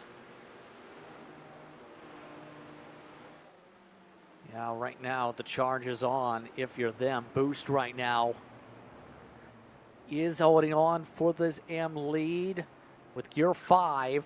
About to peel on down. There they go. That's going to secure things if you're Boost Project for the M class lead. They have still a net advantage to the next year's car of 4 seconds of Rockefeller Racing. Ilya Spiker needs some luck here to close on up to the purple blue for the purple blur. Yeah, this is another one where if you just keep it on the racetrack, don't do anything outrageous, you should, with just under 7 minutes remaining, be in the best spot to take that AM win, as you just mentioned. Up at the front, well, we're down to 2.8 seconds. WIP Racing driving the wheels off of this car, as you just saw it. Texas Speed stuck behind traffic. That's the wrong stuff. Class leader in the M2s. Holding up the overall leader for just a few corners, but I don't know if that's going to be enough for WIP to be able to catch up.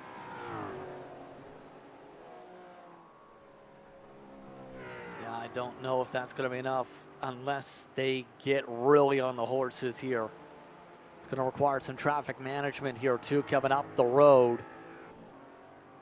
Under 5 laps to go for this field to sort itself out for the win. Schink looking for a win on his home surface, his home track Canadian-wise.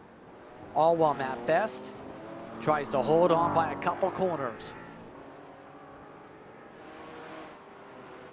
On stuff seeming like they're holding on for now, but right now, you have to remember, Best started this race on the pole. His teammate McConnell started in the car, but McConnell pushed off into the grass on the opening lap, went to basically dead last, recovered to the midfield, comp caution happens, they stay out, and just so happened with the raw speed of Best, are able to outpace the speed they need to hold on to the net lead compared to WIP Racing, with how the pit stop cycle worked out with the top offers. So a huge swing of things to roll the dice on strategy to see if they can make this work, and guess what? Best has made the time stand. It's 2.3 seconds with under 4 laps to go. Yeah, it's going to be hard, incredibly difficult for WIP to be able to make that time up, but there is still traffic on the racetrack, still laps to turn, still corners to hit with precision. It's a 135 going to hold them up. That is A same class car just going to let the leader go. Gap now down to 2 seconds even between first and second.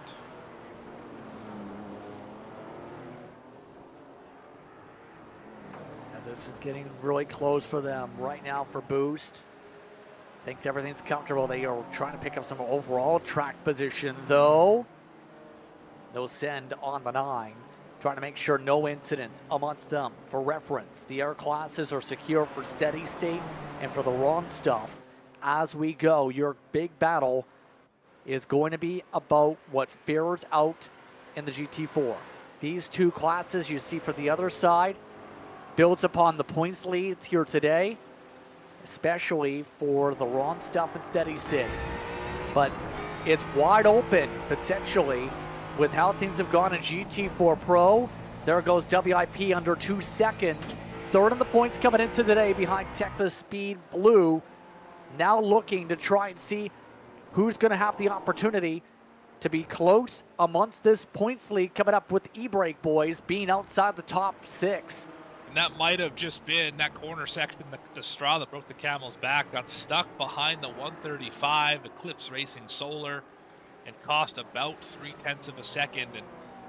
And we're racing the clock and we're racing Texas Speed Sim Racing Blue to be able to catch up for WIP Racing. And I don't know if there's going to be quite enough. Although Texas Speed is in a bad spot here. Oh, they just hit the car in front of them. A slam to the back end of Hale Satin has slowed them up. It's under a second. Coming up to 2 estimated laps to go, and WIP is in drafting distance possibly. They also have Kingsman Gold to have as a buffer though. Look at that drive into the corner for WIP Racing. They make it stick, push Kingsman off the racetrack just with the sheer presence. It's 0.8 and dropping quickly. Shink is having the drive of his race here. 1:23.8 last time by. This time by, another 9/10 picked up with the traffic holdup. Now they have to deal with Sunday GT Turtles next. Best does. Best has lap traffic in front of him. There's the park of the bus there. Just cost a 10th. Best is not being given the line to the inside. He'll have to take it outside. Here comes Shink. Get to within 3 car lengths. It's under 4/10 now with under 2 minutes to go. Oh, lap traffic proving to be the difference in this one. Here comes WIP Racing. It's a 1/4 second. Down into 5. Lap traffic in front, lap traffic behind. Look at that. They are right next to each other. Front bumper to rear bumper as they work up the straightaway. Razor Racing, we haven't mentioned them all day, have kept it clean this time. Here comes the swerve. Near contact, trying to cut off the run. Shink having to go to the bump. Now Best forced to the middle. Here comes Shink on the pole to the inside, side by side, up towards the S's. Contact. Here contact, they graze. Shink tries to squeeze through. Best has to back off from the brakes early. Side by side. Contact. They wreck each other. Oh my goodness. Crash for the race lead. Shink is around. White flag is out. Will that stand post-race as Best is up front? That car is killed. WIP in serious trouble. Texas Speed, no one around them. 12 seconds back. All they have to do is complete the lap. Let's go back and see what happened.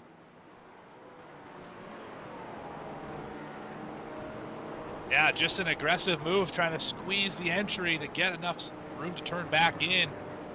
Cross WIP over, and that car obviously destroyed. Is it more Best trying to squeeze, or was it Shink trying to cut to the left, as you were saying? Both. Yeah, absolutely. Both drivers doing everything that they could to keep the position. WIP wanted to go left to be able to widen out the entry to the corner so they didn't have such a bad center. Best obviously squeezing to not let that happen. Contact was made. And Texas Sim Speed Racing Blue,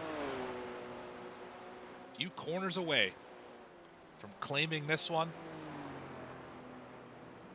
Weenie Hut and SRN Black, This is a battle for second that's not over yet. Good battles to close out. Best coming out of the final corners will take the checker flag. Unofficially gets it done in Canada, but second is still on. Weenie Hut trying to defend for White's corner. Avery Miller, he's also been on a recovery drive today. Recovers for a podium. Third for SRN Esports Black to Weenie Hut second. A wild ending of this one opens the door for a recovery drive podium while the Run Stuff comes across and takes the M2 victory. Here comes Steady State through the final corner, turn number 10, and they will lock up another great day in the GR86 class. They will win here in Canada. Adds on to what's been a dominating class for them this season. By the way, the AM side, how have things gone there? The Boost project's already come across the stripe. The AM class controlled by the 106 in the end. Strategy Roulette comes into the way of MT Gleason and his drive today over Rockefeller Racing.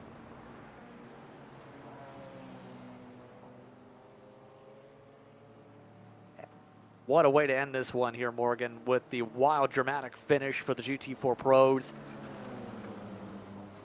Well, all you can say is, my goodness.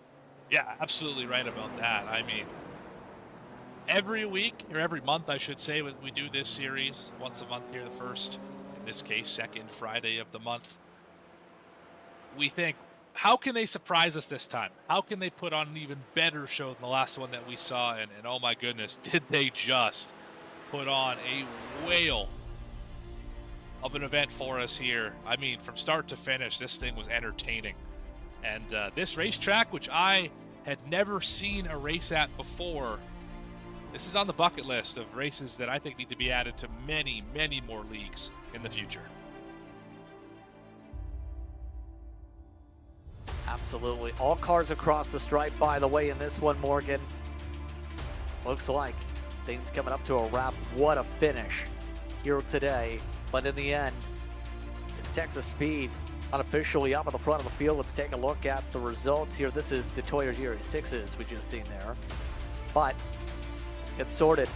GT4s look like this. It was Texas Speed Sim Racing Blue who went off track on lap 1. Takes the win unofficially. Then Weenie Hut and SRN Esports Black are in the top 3. Then one of the Thunk machines, Augustino's 26 machine in the top 4. Zachary Leibold for Alpha Trout gets a top 5. How about that for them? E-Brake Boys does get to 6th spot with the drama on the last laps. Tyler Thomas with the white Texas Speed car in 7th. Lee in 8th for SRN Esports Gold. Then it's the squint and you'll see a team name group. ITD West, Human Resources Department, Extreme Esports Racing Division, Julian Jones in 9th, Ron Wolf in the top 10 for Thunk with the beer entry. Absolutely, finishing 11th, MT Gleason and Boost Project. Axis Experience, Beaver Moose going to come home in 12th spot. Rockefeller Racing Purple in 13th. Royalty Racing in the 14th spot. Of course, Boost Project winning the AM class, I should also mention. Big Promble, 15th. Gear 5 in 16th spot. Breakfast Club Racing, 17th. WIP after what was a just about W for that team. Crash on the last letter, coming to the white flag, I should say, relegates them to 18th spot. Eclipse Racing Solar, 19th. BD4 Pink by Lady Apex Racing Club will finish in the 20th spot.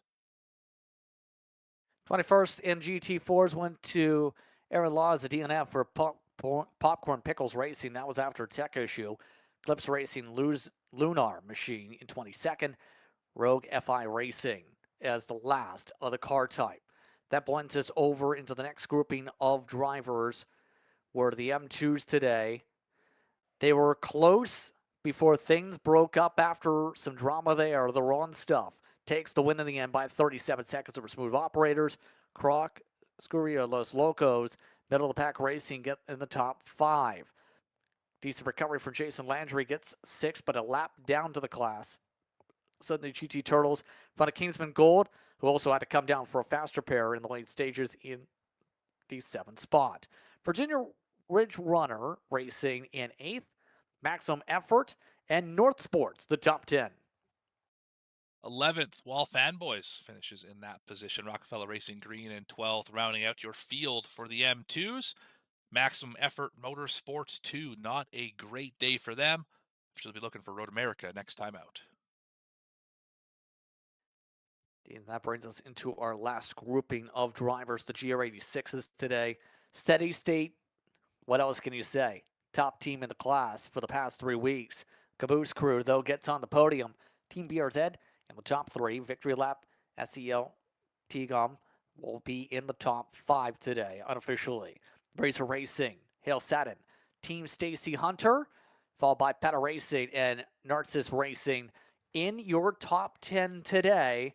A part of those drivers, only one error driver was in the class today, Ballymore Racing. So top to bottom of the running order here today, here Morgan.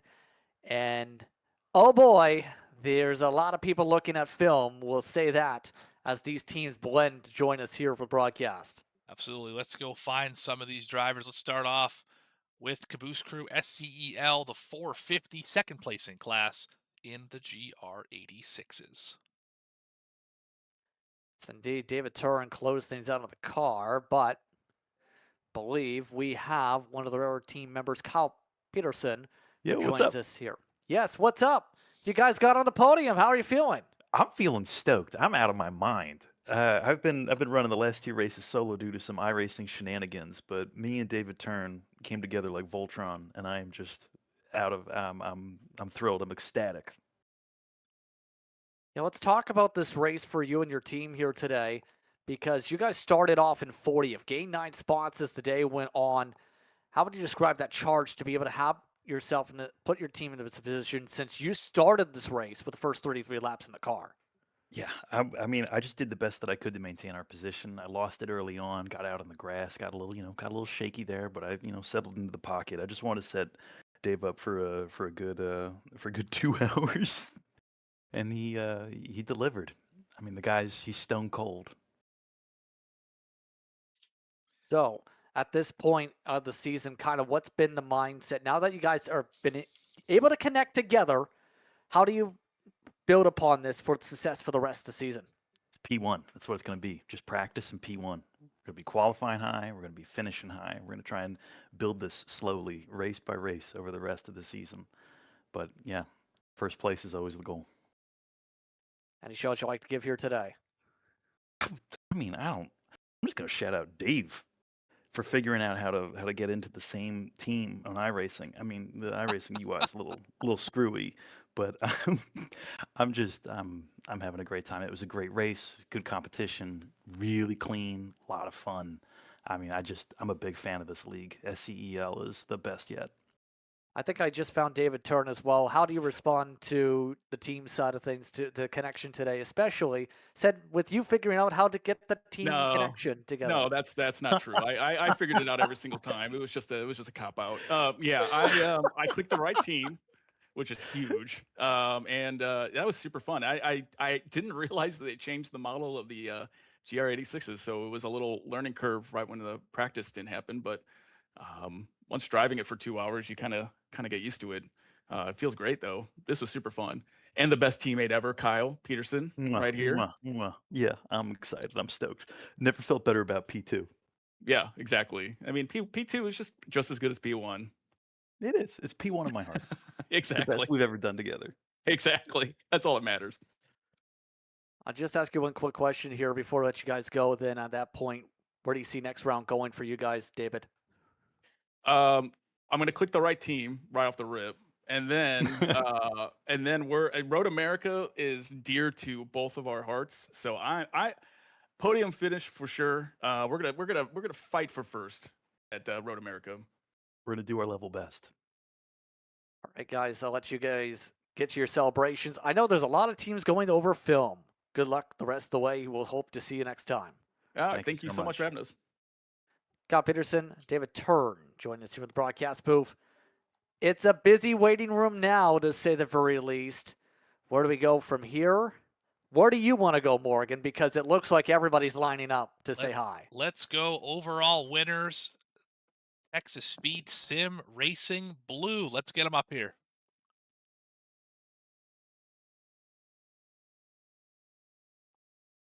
I believe they're standing by with you. Or one of them is. All right, drivers. Texas Speed Sim Racing Blue. You started off on the pole. You had a bit of a slide in turn 3 on that opening lap, went all the way to the back, and then worked your way back up to the front. How did you guys pull off a incredible comeback win here today? Well, we'll wait to see what the stewards say first before we go ahead and get the win. On paper, it looks all right, but we'll see how it looks in the review booth. But it was just basically after the spin, it was damage control, and then after that first stop, we did a driver swap, and then it was head down to the end of the race. We kind of got the strategy wrong. I was seeing that towards the end when I was doing the math backwards, and everybody was going to be able to make it without that last splash, but we were able to build up a big enough gap to, negate that. So you mentioned being backwards or upside down on strategy, so to speak. So when you're in that situation and you realize that, of course, you maybe picked the wrong one, is it just put your head down and fast car is the best strategy? Or how do you, as a driver and as a team, navigate that situation? So, last week, or not last week, I guess last round, it was walk-ins, kind of the same deal. We were short on fuel, and I tried saving, and I didn't make it. So this round, I decided since that strategy didn't work last round, it was just head down, and I knew we had a fast car today, based off of the practice sessions and qualifying, and looking at the deltas and stuff. I knew we had a fast car today, so it was just head down, try to build that gap. Well, it seems to, at least until the stewards make their decision, it looks good on paper right now. The race went your way at the end of it there, and I'm not going to ask about the incident that is under review. We'll save that for the stewards. We'll have an announcement for the next time out. But what do you guys have to say? Any shout outs you want to give for what is looking at the moment to be a win for Texas Speed Sim Racing Blue? Yeah, thanks to you guys for broadcasting it, sticking around, making the streams real good. Shout out to Jason for orchestrating and organizing the whole thing, along with Strovic and SRN, those guys over there. Always tough competition to race against them. Shout out to Francois, at the end. If it goes his way, it was never intentional. It was hard racing. Goes my way, same thing. Sorry, it just sucks. It feels like you're not deserving at this point, but sorry, man.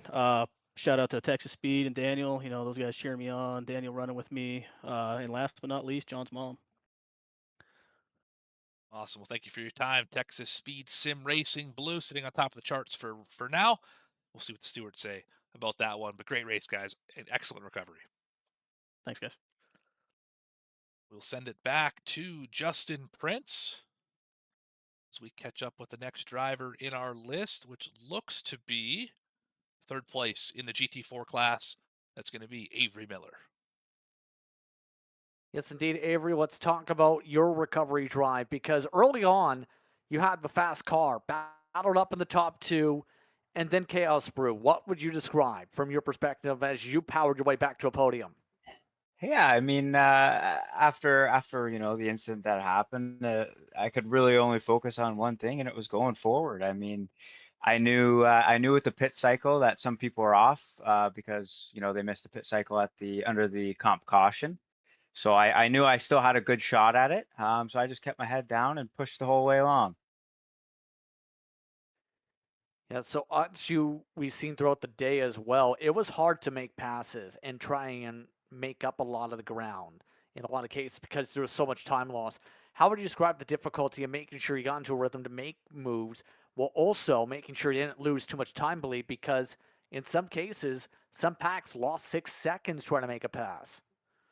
Yeah, I mean it's a really tough. It's really tough to decide whether you should go to the move. It's all like risk assessment, like you'd come up on a group and I was in the mood to just, I had to go. I knew I had to go. So at the end of the day, you're just hoping that the guy you're making the move on knows you're coming and leaves your racing room. So overall, couple races now down into the championship. Coming into today for reference, the point standings. Well, believe that we've seen SRN Esports go down in the order of the pro side, but yourselves, where's the approach now for the next round coming when we go back stateside for the schedule? It'll be the same story. Just come out here, give it my all, and hope we can run up the front and be lucky, I guess. We need luck on our side here. All right. Anyone want to give a shout out here today? Yeah, first off, shout out to the guys at SRN. They're cheering me on, helping me with race strategy. Couldn't have got here without without them. Shout out to our sponsors, Race to Approval. Huge thanks to them, and shout out to everyone watching. This is great. I love this. Congratulations on the run here today. Thank you. Avery Miller gets himself a top 3 here today in this run. More drivers continue to populate into the rooms here today. That includes one of the drivers for the Raw stuff, Morgan Cook, catching up with Mike Brooks. Mike Brooks, how are we doing today? Oh, tired after that first stint. Class winner in the M2 division. Hold one moment while I get your stuff up on the screen here. I mean, just a great day for you. You had an excellent battle with the Turtles for a long portion of this race. All of a sudden, they had issues, and you found yourself all alone out in front of the field. What did you do the rest of the way to make sure that this one came home with you? Yeah, I mean, after that first stint, I was lucky enough with the competition caution to be able to take all 4 tires. So after that, it was just babying the tires. I knew I wasn't going to have to fuel save at all moving forward. So just taking care of that rear right because I was going to have that last me the last 2 stints. But pretty easy, going easy on the throttle on the exit of the corners. And I mean, luckily I was getting lucky with traffic. So it was just a matter of staying clean and taking it home. And this should put you as the points leader moving into the next round in Road America. It was really going to be a heads-up battle between you and the Turtles for who was going to be the points leader. You made your statement today with them having their issues. What does this look like the rest of the season? Do you think you can hold this lead that you've built? Yeah, absolutely. After the last race, just a poor strategy call. I just plan to keep it clean. I don't know. Try to keep it safe with all my strategies, and then just keeping it home. It's bad luck for Mark and Jason tonight. It's a shame to see them drop down like that, but works out for me in the end. Absolutely. Well, P1, second time this year, if I'm not mistaken, you've ended up there in this class. Who do you want to thank? Who do you want to shout out for what was a great day here north of the border? Yeah, big shout out to the wrong stuff. I mean, they helped push me through, getting me better, getting me up to speed on all the tracks. Shout out to my wife Anna, always watching me, #1 fan. Shout out to Jason, all the guys that run the league. SCEL is fantastic. Sim Racing Nation puts on a good show, and you guys, thank you. Great broadcast. I can't wait to go back and watch it. Awesome. Well, thank you for your time. Congratulations on winning the BMW M2 class today. That is the wrong stuff. Michael Brooks. Thank you. So Mike Brooks having a good run here today from his side. Continuing on with our drivers continue to populate through. That includes your M-Class winners in the GT4 side. MT Gleason ended up getting the job done. Hello, yes indeed. How would you describe your progression to the race tonight? It was it was amazing. Honestly, I didn't expect to be here right now. Yeah, again, MT Gleason, how would you describe things with the Boost project in terms of the team strategy and your approach? You're one of the teams who had to try and stretch at the end. Yeah, I'd say the strategy there was really just push it a little bit of fuel saving in the first stint. After I knew the safety car was coming out, so it was really about making sure that after the safety car came out, dash come in, top off, don't replace tires, and just balls to the walls. Just trying to finish it out strong, and somehow we got first. It was awesome. With how things have started off in the season, how as things get updated, I believe now with the unofficial points tallies pretty soon. Let me ask you this in terms of your approach. You're right now just outside the top 5 unofficially in the points tallies.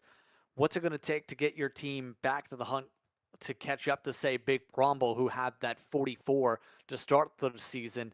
You unofficially, it's about 22 for you guys after tonight, pending reviews.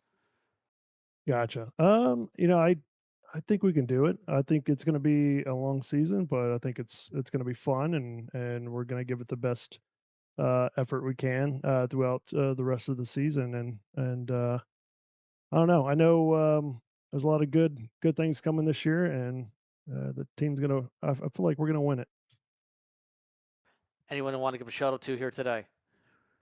I'd say my boys playing Arc Raiders right now. I just want to give them a tip of the hat, and looking forward to play some after this. So I appreciate you guys hosting this amazing broadcast. This is outstanding.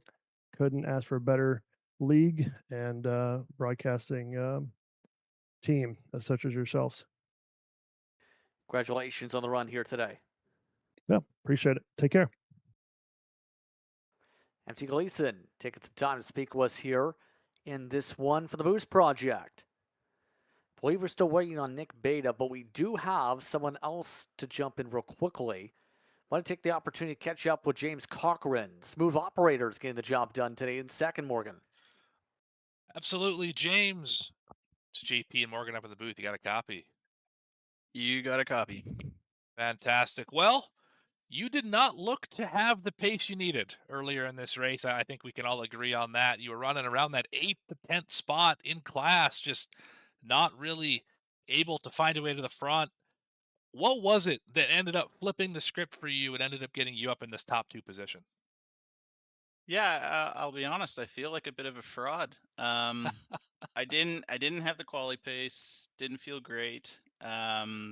Just decided I was gonna run with the pack, try and stay in draft, manage the front left tire, save a little fuel, and just avoid other people's wrecks, which started happening. Kind of moved my way up through the grid. Then the yellow that came out at a nice time. Cycled to the back, was sort of mid pack then. I got to say, I got to give credit out to Patrick Mason in one of the other cars. I basically ran behind him after the yellow in his draft. I was only there because of his draft. If he had left me, I would have fallen back. But kept the pace up. We were trying to close up to Joe ahead. Just because I wasn't pushing him too hard, it just allowed us to slowly creep up forwards, got that position. But I saved a lot of fuel behind him, which is kind of how I jumped him.